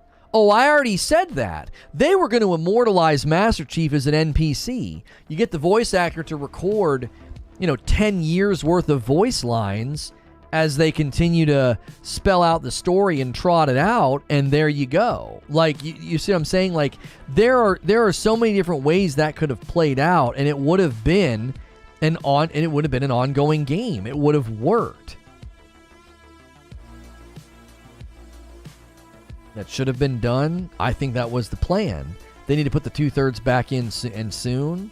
I don't think they can put the 2/3 back in. You mean have a system with items to give your Spartan abilities like in Halo Reach? I think it would be more like a skill tree. So when you were playing, track with me here. When you play through the Halo Infinite campaign, what do you get to add skills to your loadout? What's it called? What's the item called that you collect and get to get your to fill out your skill tree as you're playing through the Halo Infinite campaign? What are those items? What are those points that you get that you spend in that skill tree? Armor cores? No. They're called something else. Emote? No. They're called Spartan cores. Now, why on earth would Master Chief be getting Spartan cores for his skill tree? Seems kind of weird, seems oddly specific and oddly named. Well, because the ongoing plan was you were going to go out as a Spartan in your armor core and get Spartan cores to invest in your skill tree. You were going to get Spartan cores to flesh out your build. That's what they were. That's what the name is signifying in my mind. He is a Spartan. Oh, I know. But look at the naming structure.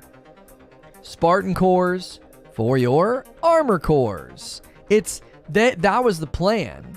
You were going to start going out and playing things as your Spartan. Hey, Master Chief at some point was going to basically be like, I'm not going out anymore. I'm working on X, Y, or Z. We need the Spartans to go out and work on all this.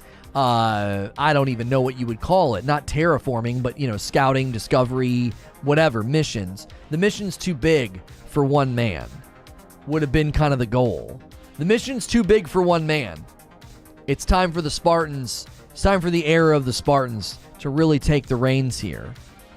And you would have gone out and gotten Spartan cores and found different things for your character and leveled up that core and experimented with it and felt like, okay, now I want to invest in this other core. I've got, there's cosmetics for it, there's unlocks for it, there's a skill tree, right? It's to me, it stands to reason that they were building something that was going to be beyond just, playing through once as Master Chief, and then that was the end of it. Why have that naming structure? Why even have that skill tree system in the game for one playthrough? Could they have done that since they made it abundantly clear all Spartans besides Gen 2 are just downgrades? This would be your way to upgrade, would it not be? Why can't it still become that someday? I actually firmly believe that the future of Halo Infinite can become that. I do. I think they can build a game where people continue to play, invest in their Spartan, and do awesome stuff, and are excited. I do. I think that can be 100%. That can be a thing. I think that they have a core foundation that can be built upon. Buddy, it's shaky, but I think they can do it. If Diablo 3 can do it, if Destiny 1 can do it, if No Man's Sky can do it, I think Halo Infinite can do it. Now, you're still going to have people say that, well, we shouldn't do that. We shouldn't support games having big turnaround moments, right? Because that's going to encourage the industry to launch crap and then they'll fix it later. I think that take is one of the weirdest takes I've ever seen. That sounds like someone's hot take on Twitter to get quick likes and impressions. It's not thoughtful and it doesn't engage with the market.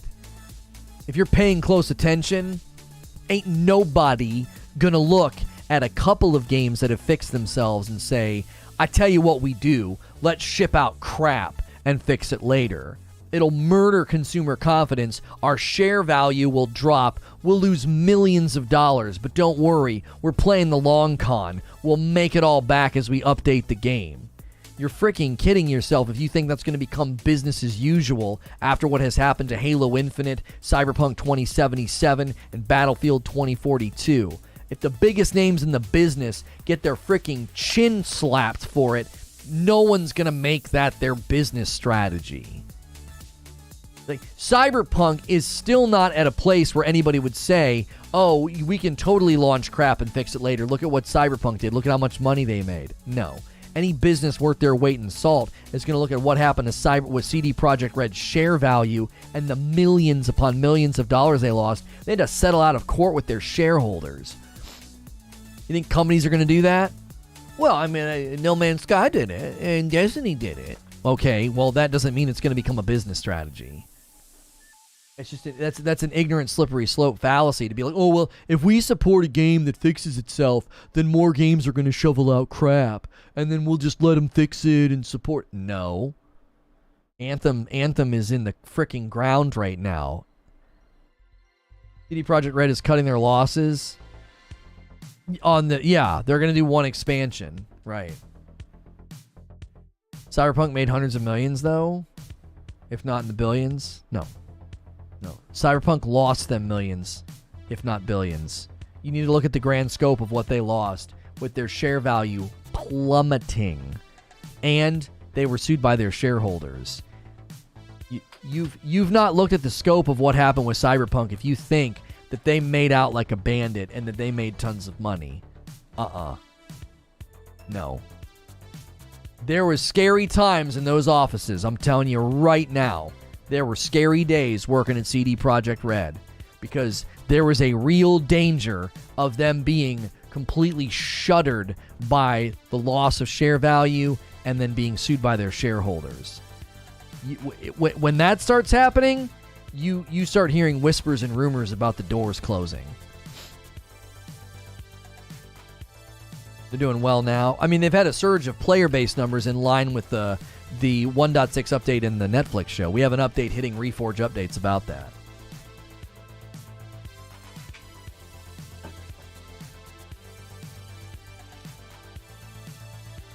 It rips my soul to see the state that Halo is in. I've been playing since Combat Evolved, still installed, but I dread clicking that A button. Yeah, I mean, it's sad to see your favorite franchise fall this far. I mean, when I saw this report about Halo Infinite, I was like, oh, Bonnie Ross didn't step down. She was shoved out. Yeah. It's upsetting. It's like, my gosh, imagine working at a company where all that's going down. You know, imagine walking into the office every day and being like, our title is bad. Our title sucks. The damage they did to their credibility alone and the drama is irrecoverable. You think it isn't going to hurt the sales? Oh, yeah. Witcher 4. Got here late. Can I get it too long? Didn't read. Yeah, if you're just now tuning in, remember, anytime you're late, you can rewind and watch the first 5 minutes of the broadcast, and that'll have everything that you're looking for. But the latest Halo Infinite news, the truth has come out. There is a big management shakeup from Microsoft. The game was apparently setting its sights on being a Destiny-like game. They wanted Halo Infinite gameplay to be like an ongoing live service Destiny game. If you combine what the latest insider, Brad Sams, has said about the game, not hitting any of the metrics it needed to hit, it's not financially profitable, and that Bonnie Ross leaving and the lead engineer leaving is a management shakeup. It's not people jumping from a sinking ship, it's people being pushed out the door. That's what's going on. Yo, good morning, Liquid Smoke. How are you? Appreciate your view on this stuff, says Mark. Objective and logical. Infinite's in a bad state, and everyone has a right to be upset. It's nice to see someone else that still thinks it can be fixed. I appreciate you saying that, Mark. Like, I don't want this to be lost on people. A lot of drive-by viewers or drive-by commenters might be like, this guy's just hating. If you look at my channel and you search for all the Halo Infinite coverage that I have provided, I covered the game a ton before it came out and when it came out, and we really tried to make it work. We really tried to make it a fun experience for the community, and I really wanted the game to be successful. However, it was extremely disappointing how quickly it became noticeable that live event structure was bad, the Halo Infinite Battle Pass was bad, the Halo Infinite store was bad, everything just seemed to be completely mismanaged. And we have since then been trying to diagnose and figure out what in the frick happened. It seems to be shared blame. We definitely don't want to hang everything on 343, but we also don't want to hang everything on Microsoft. I think both are extreme positions that don't line up with what likely happened. As far as we can tell, leading up to 2019, 343 Industries was completely mismanaging the project and the product, and Microsoft was not being given ample information about the state of progress. When it became known that the studio was in a state of crisis in 2019, they got rid of 2/3 of the game, pretty much abandoned the live service model because the campaign is not structured and the world is not structured in an ongoing live service model. For goodness sakes, even the multiplayer, slapping a sloppy battle pass and progression system on top of it does not bode well with the live service audiences that enjoy Warzone or Fortnite or Apex, right? So it became clear they were shuttering that. And beyond that, Microsoft didn't step in until now because it became abundantly clear things have not improved. The barrage of bad news hits. This is getting delayed till next year. Halo Infinite Season 3, delayed. Split screen, done. Not doing it. Right. Co-op and Forge, still not ready, still not out. Oh, and when they come out, Forge will be a beta. You're not a hater. You can be kind of intense, but that's because you actually care about the product, the devs, and the issue, and the player base. 343 and Microsoft had communication issues on Infinite. Yes. Yeah. As far as I can tell, there were leadership positions and liaisons at 343 Industries that were not communicating accurately about the progress of the project. I appreciate you saying that as well. Guys, today would be a great day, just like yesterday, to go on a huge gifted member tear. It'll bring a bunch of people into the stream who aren't here right now, who are super loyal, and it might actually reward some of the new folks that are coming in and being positive and being awesome. We had so many positive people here yesterday for Call of Duty coverage, and we've had very positive people here today, even some who have been disagreeing with me, just adding to the conversation and really making for a great day. So I thank you if you're new for contributing and being a part of what we do. Subscribing is totally free, by the way. If you want to join as a member, it only costs $5, and I do an extra members-only talk show every day of the week, and then Friday nights I play games with my wife, and sometimes I play games with you guys. If we hit 1,800 members before Friday, we'll play Call of Duty on Friday night all together. I'll give my wife the night off. Hey, there it is, and I'm seeing names that I recognize. Noble Beast drops 5 gifted members on the stream. Cyber DNA got 1. Adam Russell, here all the time, got 1. Colin Smith is here a lot. Josh Weldon is here a lot. And Smooth Jazz, all names I recognize that are here all the time, back in the member pool for some of you. I know some of you have been members in the past. Thank you for doing that, Noble Beast. Who wants to pick up and do the next piece of this train? Let's get a bunch of these people in here. In my opinion, says Mr. Switchblade, mismanagement pretty much sums up everything wrong with current Microsoft. Why was Joseph Staten BSing about the whole game before launch? She came in after 2019. Start running Call of Duty raids with viewers. I can do that as a member perk for sure. For sure. Let's get those member numbers up, man. Let's pump them up. I know a lot of people on YouTube are not accustomed to that. You're like, this isn't Twitch. Why are we doing that? Listen, this is not a very large channel and we stream full time, okay? And I'm not constantly running ads. So we got to do that membership call. We got to call on people who enjoy the content and are here all the time, if they can, to jump in. If you can't afford it, then be here as often as you can, because that increases the likelihood of you getting a gifted member. So, T Multiplied says, what if the campaign is what it was supposed to be, and the 2/3 cut from the game was free roam Spartan, part you've been talking about? Just a thought. Here's what I think, T Multiplied. I think the two worlds were more interwoven. I don't think, now this is presumption on my part, which might be stupid in light of how badly they've managed the project, but I don't think you would create a juxtaposed game. If you want to create a live service experience, I believe those things would be interwoven. I take it as evidence in support of my position why there wasn't a traditional replay mission system and why there was not a co-op system built into the mission system. Why? Because it wasn't built around that idea. It was built around an open world interwoven drop in, drop out netcode. And when that got shuttered, they were like, we didn't build traditional co-op for these missions, and we didn't build traditional replay mission structures. You see what I'm saying? It's like, come up with another theory as to why the makers of Halo wouldn't have built the missions with replay and wouldn't have built the missions with co-op. I can tell you what they were doing. They were building a Halo live service game. They were building a game that was designed around drop in, drop out open world. You know, it would have been more interwoven. EA and Marvel are making a single-player Iron Man game at the Motive Studio in Montreal. The game is in pre-production. They've officially announced the Iron Man game with a very, art-driven announcement. So that's obviously going to be, a ways away if it's in pre-production. Yeah, that's all over the news right now. There's probably no details, so I don't see us covering that. That'll probably hit our Reforge Updates channel. That's probably a good reason to hit the Updates channel with a subscription. Little short 4-minute videos. All these upset... Wait a minute. Wait, what studio?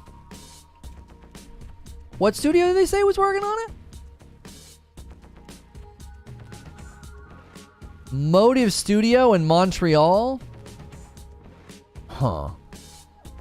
Official feed for Motive, the developers of Dead Space. So they're working on Dead Space. Huh. Montreal. Seems like a hop, skip, and a jump close to the team that worked on Anthem. I might be just trying to piece things together that don't need to be pieced together, but... wasn't a significant portion of the team that worked on Anthem in Montreal?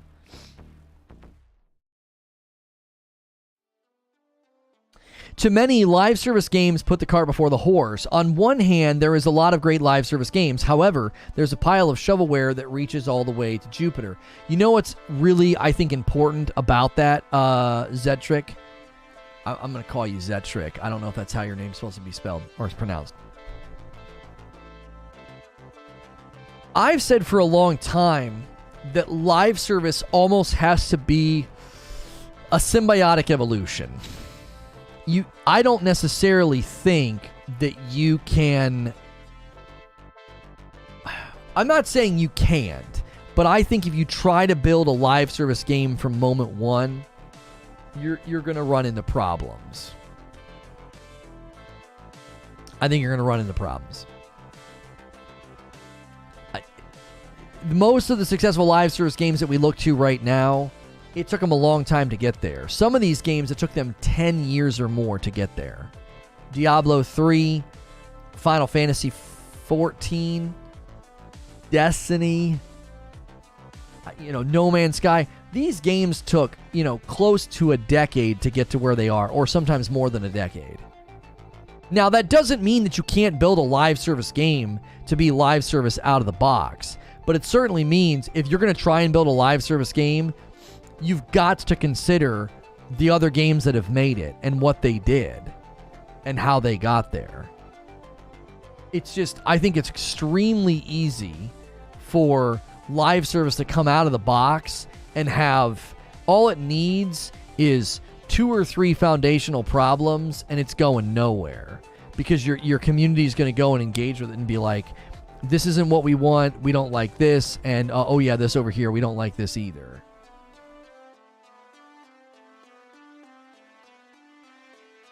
You can just call me Trick, rolls off the tongue a lot easier. And you bring up a good point about live service games. Right, exactly, Trick. So the idea being that if you're going to build a live service game that creates this feeling of, I'm going to come back in the game, I'm going to come back and do the day-to-day grind and the day-to-day things, you're going to have a whole lot more than just the traditional battle pass structure. Because I think that's what a lot of people think of when they see live service. They think, oh, well, live service is going to be diluted content. The deliverables are all going to be diluted and watered down, and they're gonna stretch content too thin.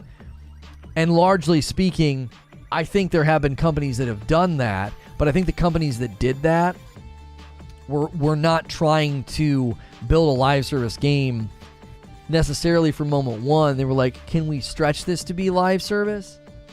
Does that make sense? I don't think live service games automatically equal stretching content too thin and you not getting enough content. I think the games that initially tried to do live service, that was what they tried to do. They tried to stretch the dough too thin, and now everybody thinks, well, that's what live service games are going to do. Well, not necessarily, no. There have been plenty of others that have found their way, and they're not currently doing that. They're not stretching content incredibly thin and giving you, a bunch of diluted crap. Now, to get the conversation kind of drummed up again, we've sort of gone full circle, and the chat's kind of losing some of that conversational momentum. I save conversation discussions to get things going again. And I'm curious, do you think Halo could have become a live service game like Destiny? Could it still become one? They clearly failed to become a Destiny-style live service game. They didn't succeed. Do you think it could still become that? Or do you think they've completely shuttered those plans? Do you think they still see a future for, oh no, we could do a live service game with Spartans and DLC and seasons, and it'll feel like a Destiny sort of light style game? And do you think that's possible? Or have they shuttered those plans altogether? No, we're not doing that. EA and Marvel have officially announced the new Iron Man game is coming. Yeah, I saw the announcement. The director is the guy that ran Guardians. It's going to be led by Oliver, who worked on Guardians of the Galaxy. Well, that's promising. Right? Hello, and stream. Hope everyone's good. I wish Infinite was good, but it's a mega flop, says Brandon. It would have to change drastically. It could, but I think the question is, why even bother, says Dan. It really depends on how much it costs in time and money, and whether Microsoft has the patience for that. I just worry how Halo would reward us from day to day and season-wide long. The season with events throughout the year, says Sir Wallaby. You think that's all they're going to do is just season with events? They were trying before the live service name was a thing. Remember Halo Firefights? NVEG says, I hope they still do it. I was excited for them to do it, but the way it's going, I don't think they will now. You think they've abandoned the plan. Bethesda, outside of the talked about screw-ups, I don't know why you're bringing that up. They aggressively slash his price, managed to keep and grow a community. Or are you drawing a comparison to 76's live service approach? Silent Warrior says, it would be a hard reboot. The current state of the game is baked into people's perception already. They would basically have to shut it down for a few months and relaunch, in my opinion. At this point, I'm curious if the sequel is in development. It's a lot like Anthem 2.0. After I heard Halo wasn't going to have a BR, I didn't even buy it, says Surge. But it sounds like the game didn't go well. Apparently, they're working on a Halo Infinite Battle Royale, so we don't honestly know. And they can do yearly story DLC. Tons of things to explore. If I was in charge, this would be what I would do, right? If I was in charge of Halo Infinite and I was deciding how to do this, I would develop a plan to lead to a Halo Infinite 2.0 moment. That's what I would do. I would say, okay, everything we do must be in support of Halo Infinite 2.0. And what I would do is I would scale out and scope out what Halo Infinite 2.0 needs to look like. Because if that's where you're going, that adds contextual impetus, purpose, and reason behind every decision. What are you going to do with the Battle Pass? Expansions, missions, open world. What are you going to do with all those things? Make them better? Nope. Wrong answer. You are going to improve them on a trajectory path to support and get to Halo Infinite 2.0. It's not about just saying, well, Forge is better, the Battle Pass is better.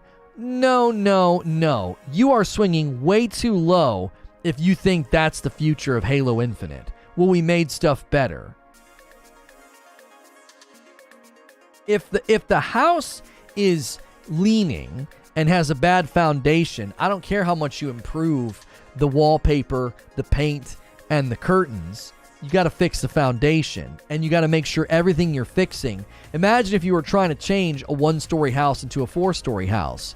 Everything you would do from the foundation up would be done in support of the second, third, and fourth stories, because if not, it would all come tumbling down. What happened to the portals and planets they advised you would have access to unlock different special armor? Yeah, just disappeared off the roadmap. That's right. Am I the only one who thinks that Microsoft should have stepped in when Frank O'Connor admitted to hiring people who don't like Halo during Halo 4's development? Surely that should have been a red flag. Yeah, Morningstar, somebody brought that up in a previous stream where we were covering Halo Infinite news. Said the same thing. What about calling it Halo Infinite Squared? Just putting my opinion out, says Spriggan, on the Fallout 76 situation in response to chat. Can't really compare it to Halo's live service, too, as Halo is free to play. We made stuff better is such a letdown for a series with the legacy of we made the best. We know you don't like the 6-month seasons, so we'll make them 9. Yeah, that's better, sure. Microsoft won't let this fail, says Trick. The pieces are there. There might be a version 2, but imagine if a new big Mario game sucked hard, or God of War, or Gears of War, would have been a huge ego bruise. Halo is Xbox's identity. I think that you're correct.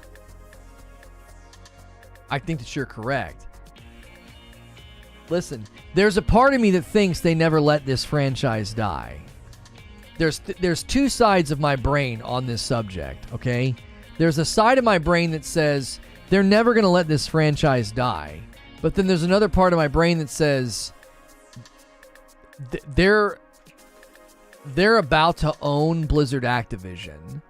So what is Halo Infinite in that grand scheme of things? Right?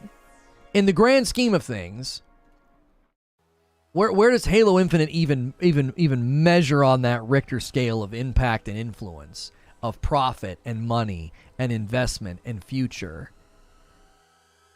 Once you own Call of Duty, you're really going to be mucking around with Halo Infinite in its current state? That's the question. A little more info. Are there actual details in that? I don't know if we'll be able to cover that tomorrow. We'll see. There's probably not enough details. It'll probably end up being a 4-minute update on our updates channel, which again is a great reason for you to subscribe to Reforge updates. It really is. Now, we've seen a lot of the drive-by viewers leave, and we're left right now with that loyal core. So now is a really, really good time to gift members. If you were holding off, the people that stuck around right now, they're that loyal core. They're more likely to get them. Eugene says it's dead weight. I played it at release. No nostalgic history with me. Would have to do a lot to reboot it somehow to make me try it again, says Charlie. And I don't think I'm alone. I don't think you're alone either. Honestly, I'd be okay if Halo got phased out, says Phantom. The old Halo blueprint isn't good enough to compete, and any change to the Game Pass gets slammed by fans. Oh, I lost my fantasy game.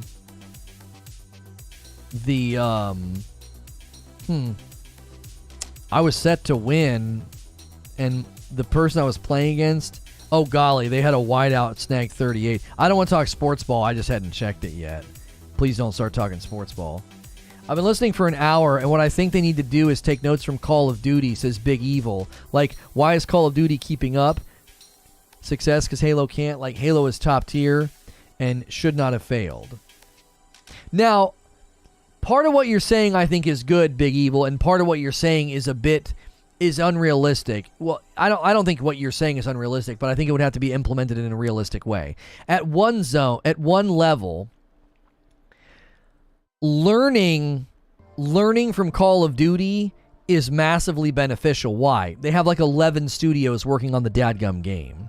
So at one level, you can learn from everything they've tried and they've failed at and implemented and polished and everything else, right? So that's all great. But at the same time, you have to acknowledge, holy frick, 343 is not going to be able to do 11 studios worth of work. Does that make sense? I've played and gotten every achievement in every Halo and earned the highest rank in 4 of them, and I'd be fine if Halo went away after a good game. I'm saying make one more, make it, and have it go out with a bang.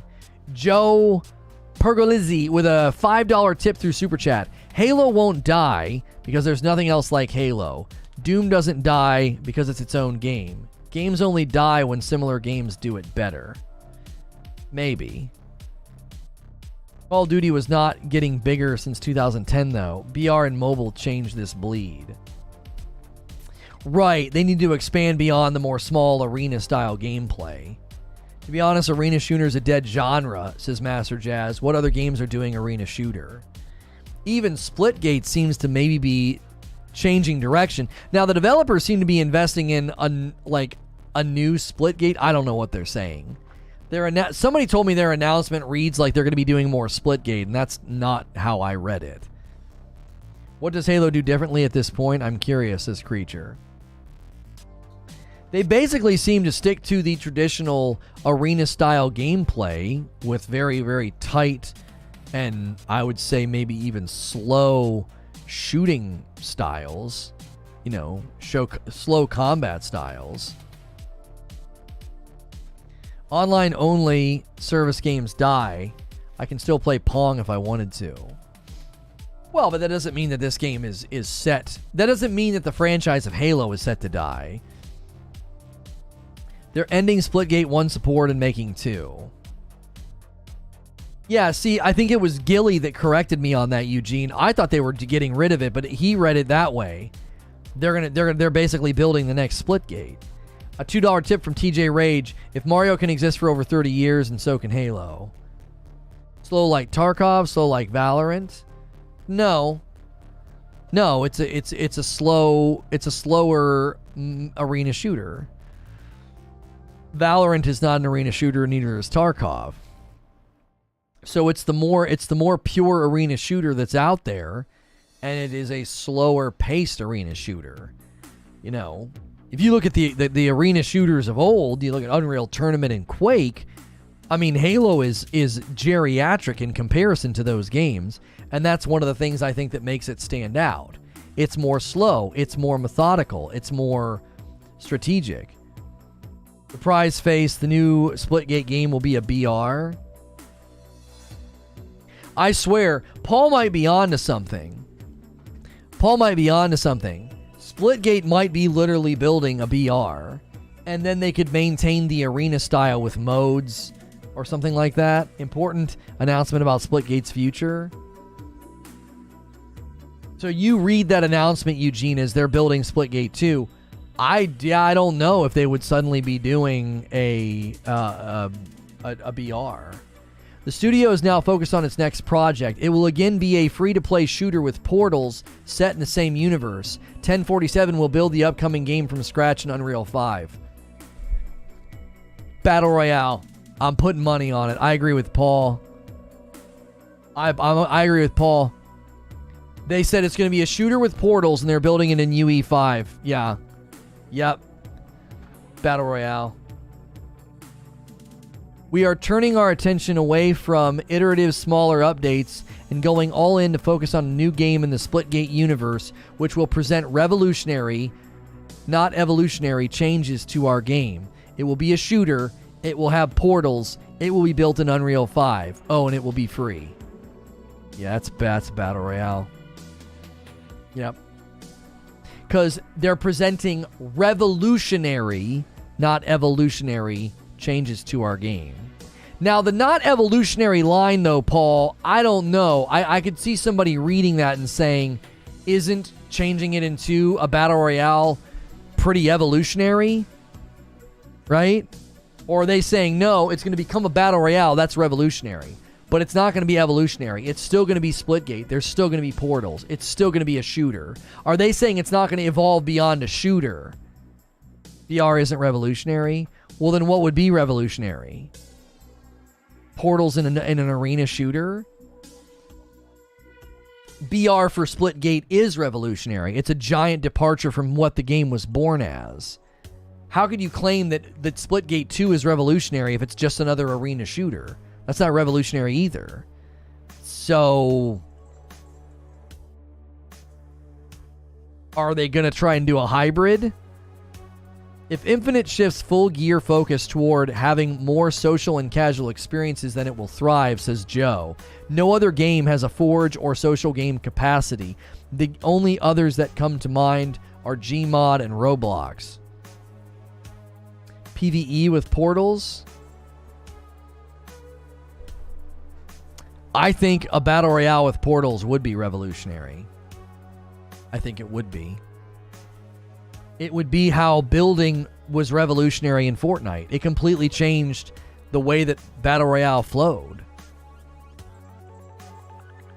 Yeah, and no other game has a Forge. What do you mean, Joe? Plenty of games have Forges. I mean, Fall Guys is going to have a map maker pretty soon. Battlefield 2042 has whatever the frick they called theirs, and then Splitgate has one, does it not? I feel like they have a map maker or whatever it's called. I think some parts of the FPS, particularly the team shooter genre, are undergoing what happened to the platforming genre in the early 2000s. It might be a cold winter sooner or later. To be honest, 90% of games don't have a map maker. Yeah, Fortnite has one. Yeah, Fortnite has a whole creative suite.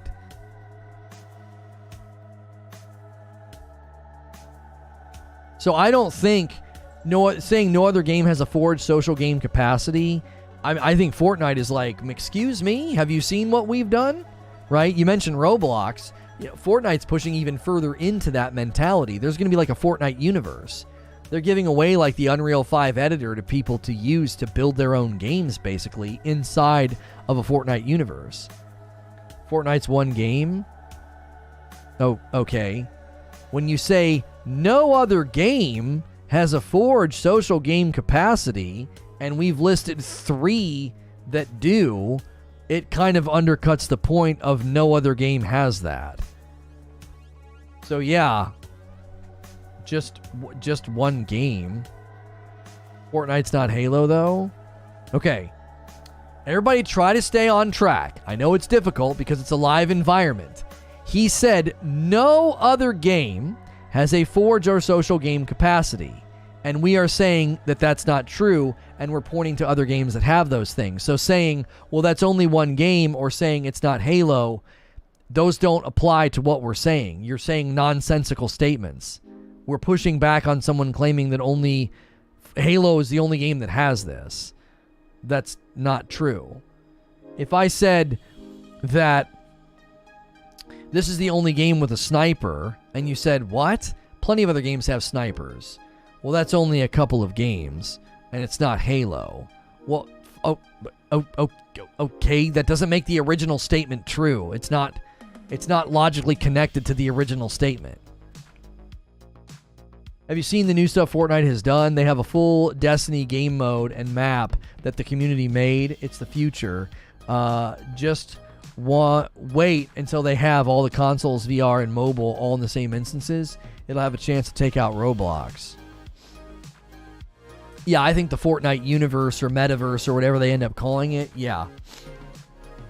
I think it could end up being massive.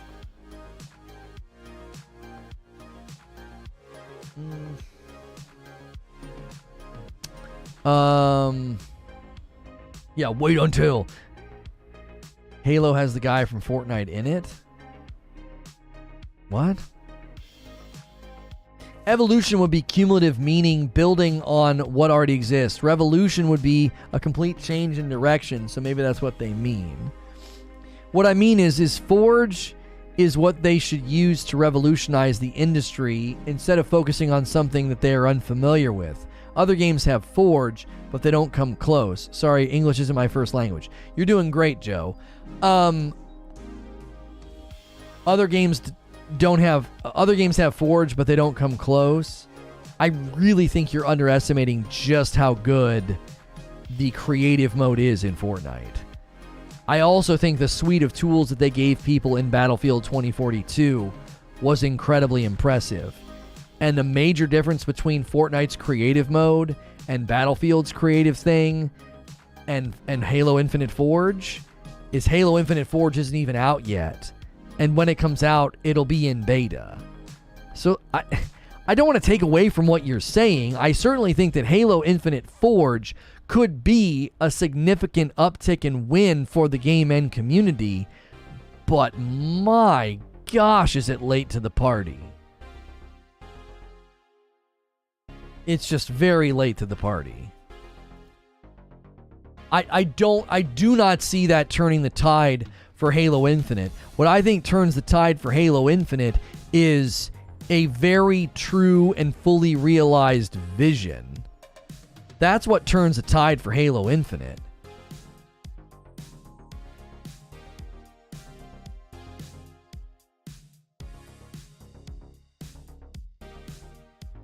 If you want Halo Infinite to suddenly become liked and suddenly beloved and suddenly played in large numbers, I don't think Forge gets you there.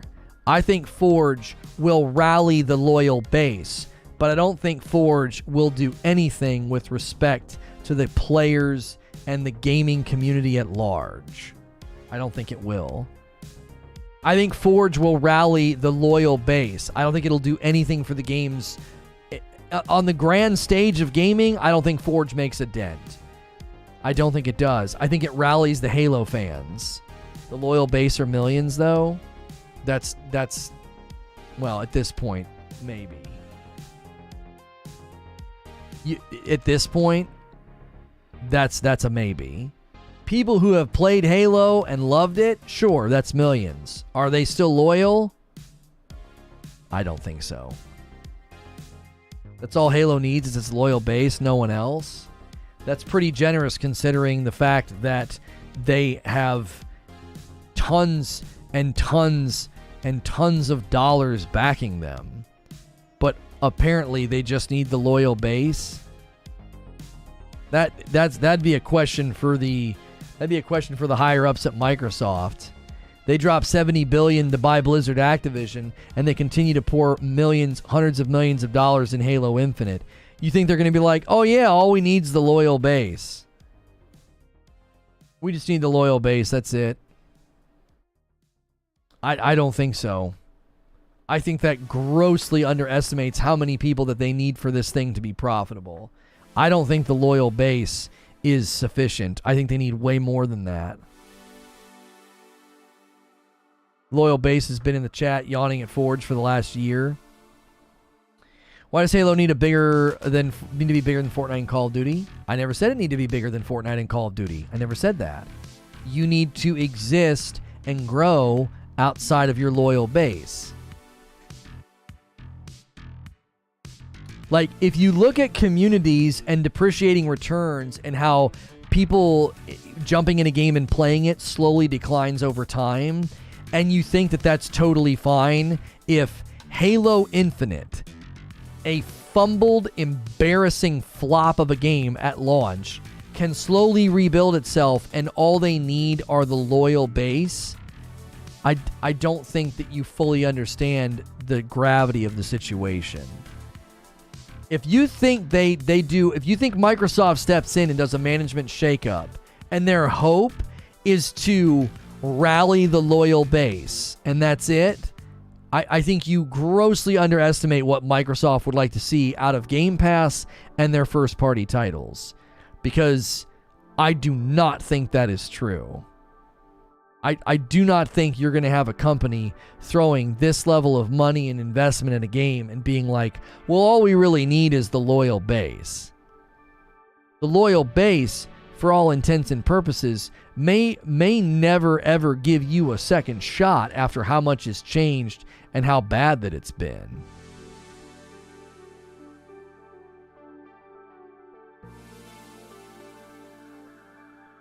Remember 2K's Evolve? That game went free to play, had 3 million players, and even then they couldn't save it. Halo Infinite might be dead unless Microsoft puts in the big bucks.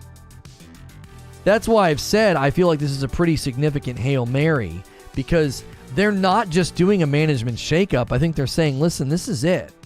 This is your chance. We'll give you 4 or 5 years. We're about to own Blizzard Activision. We're about to own Call of Duty. You think if you're sitting here not posting profit in 3 to 5 years, we're going to be cool with that?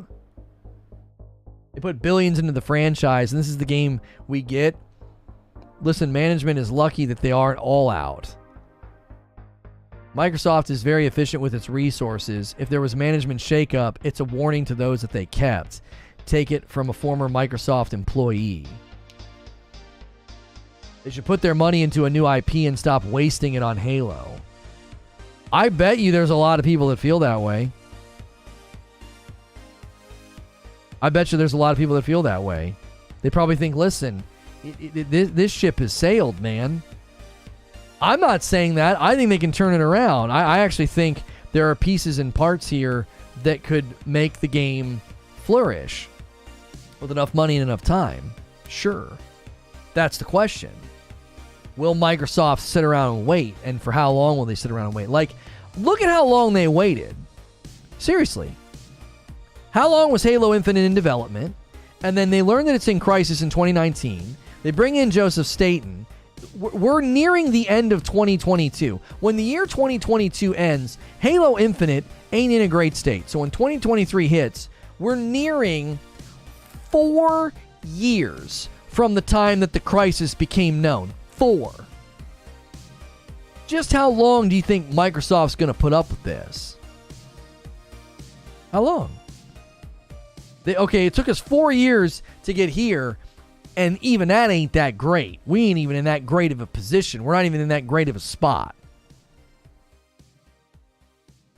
And then if they go 3 or 4 more years and it still doesn't look that good, I don't know, man. I think at that point they'll be like, we're done. This thing has been given ample opportunities. It's been given more chances than many other franchises and games are given because Daddy Microsoft keeps bailing it out. Daddy Microsoft is only going to bail you out so much. Daddy Microsoft comes in, changes beam, changes structure, throws money at big streamers, and what, 2 months later says, kill it, didn't work. Think they put up with too long as it is, says Christina. It's hard not to think that way. Do you see now why the purchase of Bungie was a smart move? I don't. Can you imagine how much worse the game would have been if they launched the game in 2020 as originally intended? They were full on set to do it. It was community backlash to force them to delay. Right, and you need to be careful with the quotation in the lineup there, because Microsoft was the one that wanted the Halo Infinite release date to just go forward. Doom says, I've been screaming since the Halo... I've been screaming since Reach. It's time for Halo to sleep. It's done. To be fair, B main Halo? What do you mean? Do you really think Microsoft's posture toward investment and toward software is one where they put up with a lack of profitability? They were going to shutter the Microsoft gaming division in 2014. Microsoft corporate thought Halo was in decline. Prior to the formation of 343 and Bonnie Ross taking it over, they thought it was in decline. And the plan was to basically end it. So the only thing standing in the way between Microsoft Gaming not existing and 343 not existing were people that stood up for it and said, we can get this on, we can do this. Phil Spencer, Bonnie Ross. So Microsoft has a history of being like, no, this isn't working, cut it, murder it. They were going to do it with the gaming division. They were seemingly going to do it with the Halo franchise. Yo, Matt! My man Matt coming in with 5 gifted memberships. I love to see that late in the stream, going to the more faithful, loyal viewers that stuck around.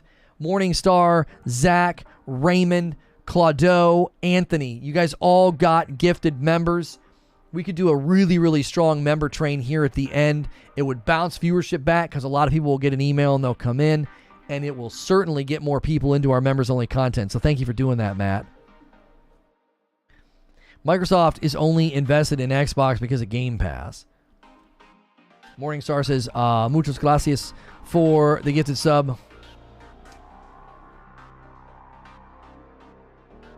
PlayStation 5 was August's best-selling hardware platform in both unit and dollar sales. Switch has sold the highest number of units in 2022 thus far, while PlayStation 5 led the market in dollar sales.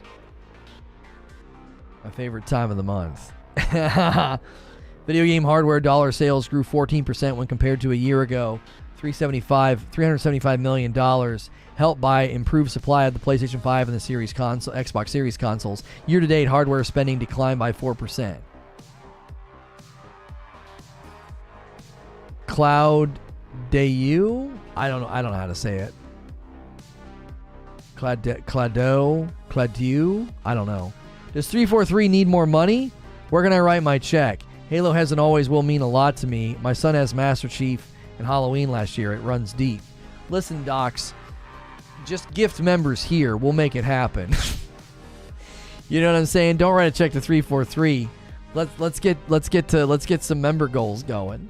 So they bought and established a free-to-play service game that has the game infrastructure and constant stream of content and a huge 38 million player base. Also, the ability to teach other devs. Oh, I see what you're saying. So Sony snagging that for their own live service efforts. I got you. Supply issues are coming to an end. As was noted in July, both PlayStation 5 and the Xbox Series again experienced double-digit percentage growth during the month when compared to a year ago. Yeah, supply issues are going away. 343 will blow your money on cat ears. I don't think that Microsoft is invested in Xbox at all, says Corey. I think Game Pass is the replacement for Xbox. Game Pass is now the platform that Microsoft uses to push its game business. Didn't get the notification go through, but yeah. Well, thanks for being here. PlayStation is king. Forgot my intro. So hyped. Caught your stream again. Well, thank you. You're going to like the next stream, Vegan. It's about the new PlayStation 5 model. You're going to like the next one. If you guys like this Halo Infinite news stream, you're going to want to make sure and stick around for our reaction. This is the last week we will be going over to the reaction channel altogether. Eventually, we'll just be pushing those videos public and no longer redirecting to them. So if you want to support the reaction channel, you need to be subscribed to it.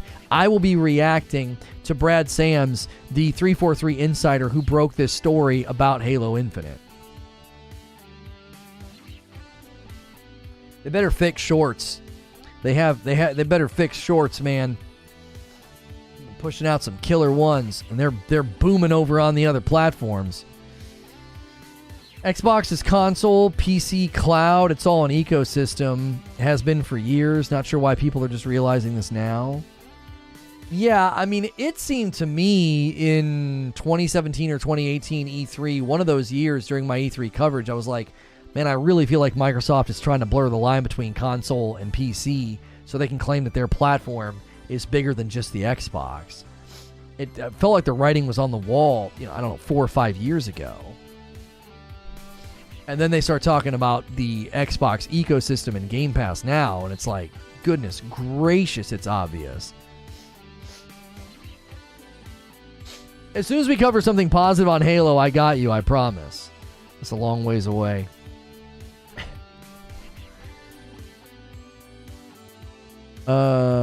Was Switch or Xbox Series in the second place for units sold? Switch was number 2 in units. Xbox Series was number 2 in spend.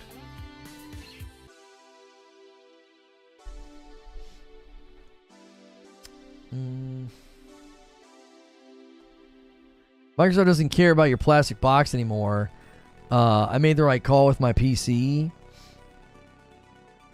They don't care, Doom. They're on your PC. It's all one thing. Master Jazz, that's exactly what Doom is saying. You're disagreeing with somebody that isn't saying something that's at odds with what you're saying. He's literally saying they don't care about the plastic box. I made the right call going PC. So, yeah. They don't care that they're on your PC. It's all one thing. That's exactly what he's frickin' saying, bro. I'm conflicted. At its base core, Halo Infinite has the best gameplay since Halo 3, minus the desync. But there has been too many blunders for me to trust 343 with the franchise continued.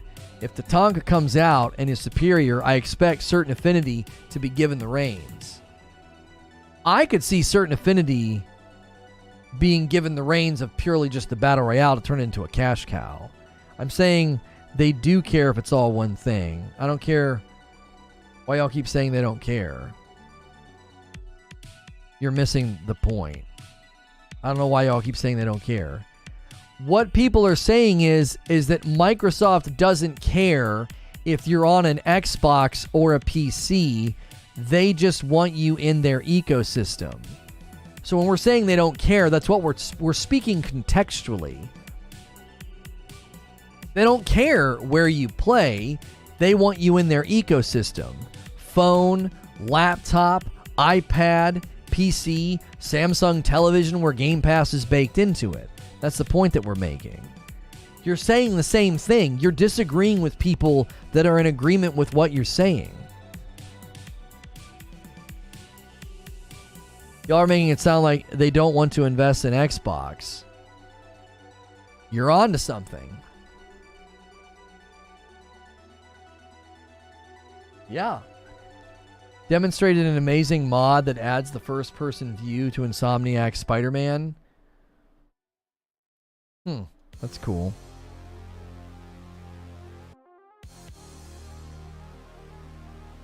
Yeah, that's the point, is that Game Pass is their product now, not Xbox.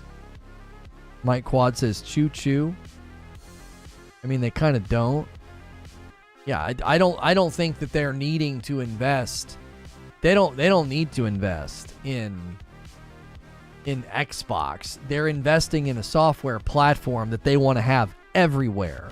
And sure, they're going to maintain Xbox as an entrance point, but that's not their main focus. It's not their main focus. I'll give you a really, really good analogy, a really good parallel here. Amazon went from being all about books to being about everything, right? Microsoft is going from being about just Xbox to being about a software platform that's everywhere. Like, That's the point.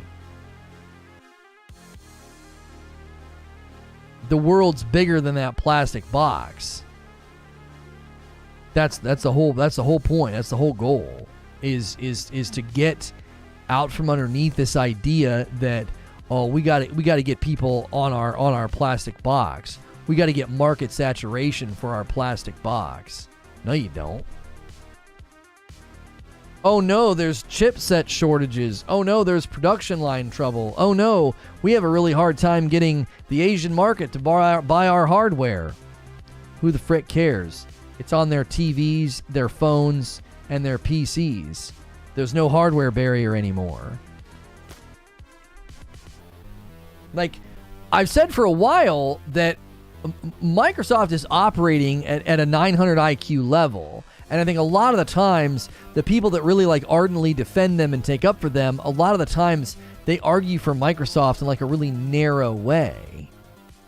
And it's like Microsoft is not viewing this the way that you're viewing it anymore.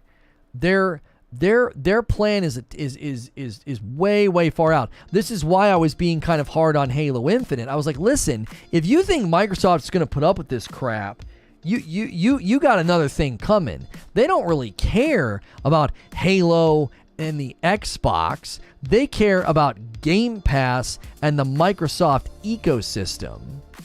That's what they care about. And if Halo Infinite starts to hurt that goal and that desire and that aim, well, goodbye Halo Infinite. They're gonna go with, well, no, this property over here, this product over here, this is our focus. This is what we're gonna focus on. We're not focusing on that nonsense anymore.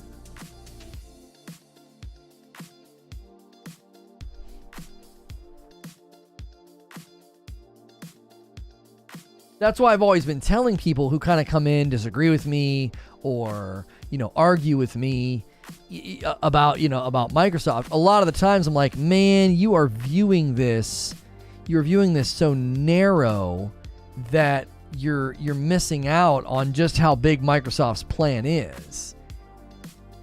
It's honestly bigger. It's honestly bigger than a lot of people think it is. The app is going to be on all Android TVs made after 2019 by 2024. That's my prediction. Yeah, I think that's a pretty, yeah. New PS5.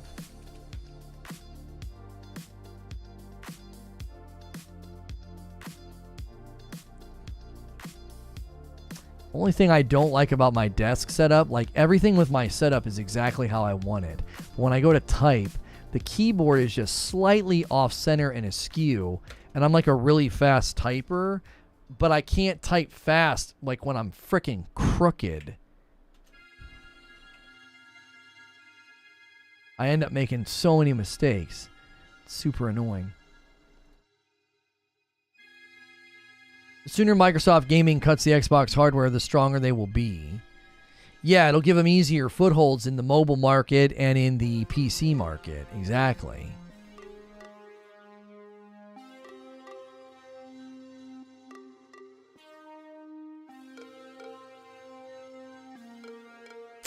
Let's see.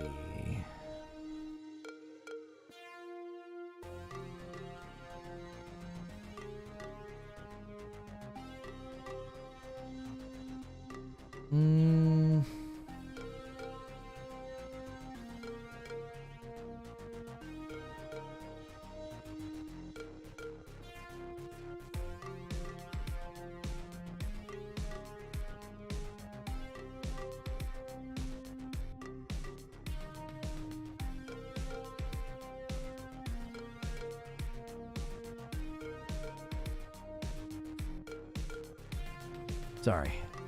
Okay. Yeah, I'm shifting things for the next stream. All right. Sorry, I was reading something. The crap is just hitting the fan on that other platform. I freaking love it. I love it. All right.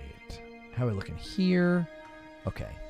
I am going to quickly run upstairs and use the restroom. Our next stream is about a new PS5 model is already on the way. We're going to break down all the details, what's going on, why this might affect the price of the PS5. If you want to get a gifted membership, this is a great time to stick around, right? This is a great time to stick around. The loyalty and the watching 2 streams a day and riding the redirect, we actually redirect you to the new stream.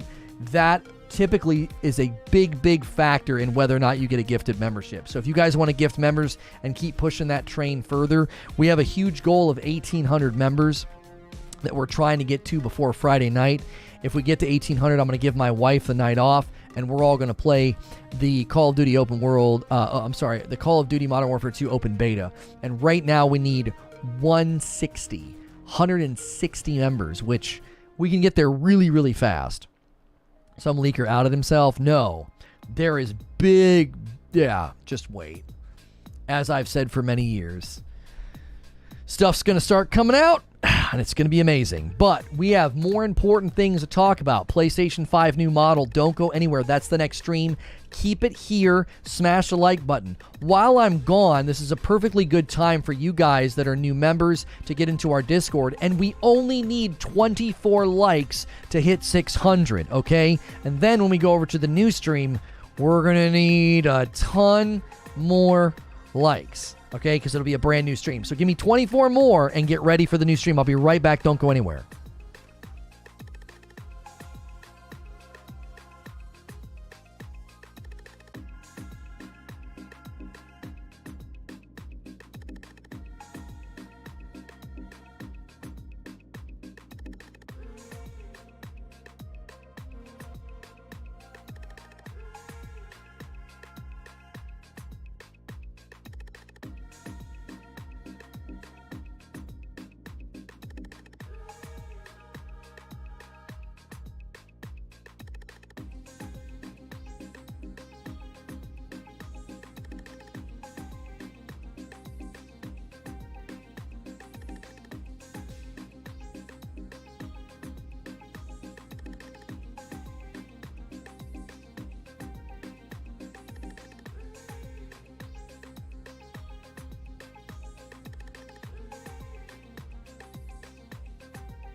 I'm back. I'm biggity back. Okay.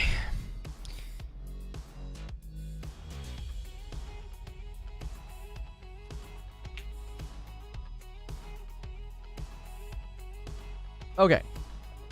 You guys are still talking about Xbox and everything? Okay, perfect. Because we're about to go talk about PlayStation 5. Oh, coffee tastes so good. All right. Now, we are about to do something called a redirect. Before we do that, could I get 16 more likes on the video? You lurkers, get ready to kind of unlurk.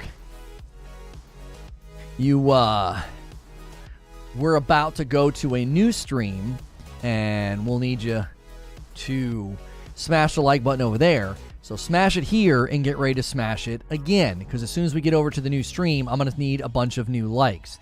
So we need 10 more. Let's get those 10 more so we can transition to the new stream. We need 8 more. We need 8 more likes. Counting it down. Let's go. Now, if redirect traditionally doesn't work very well for you, do me a favor and click the link that I'm about to put into the chat, okay? Sometimes you don't actually have good luck with the redirect depending on what platform that you are on, okay? Sometimes if you watch on like a TV or something. So I'm going to put a link in chat. Click that link. If you don't click that link, that's totally fine. The redirect should bring you with us.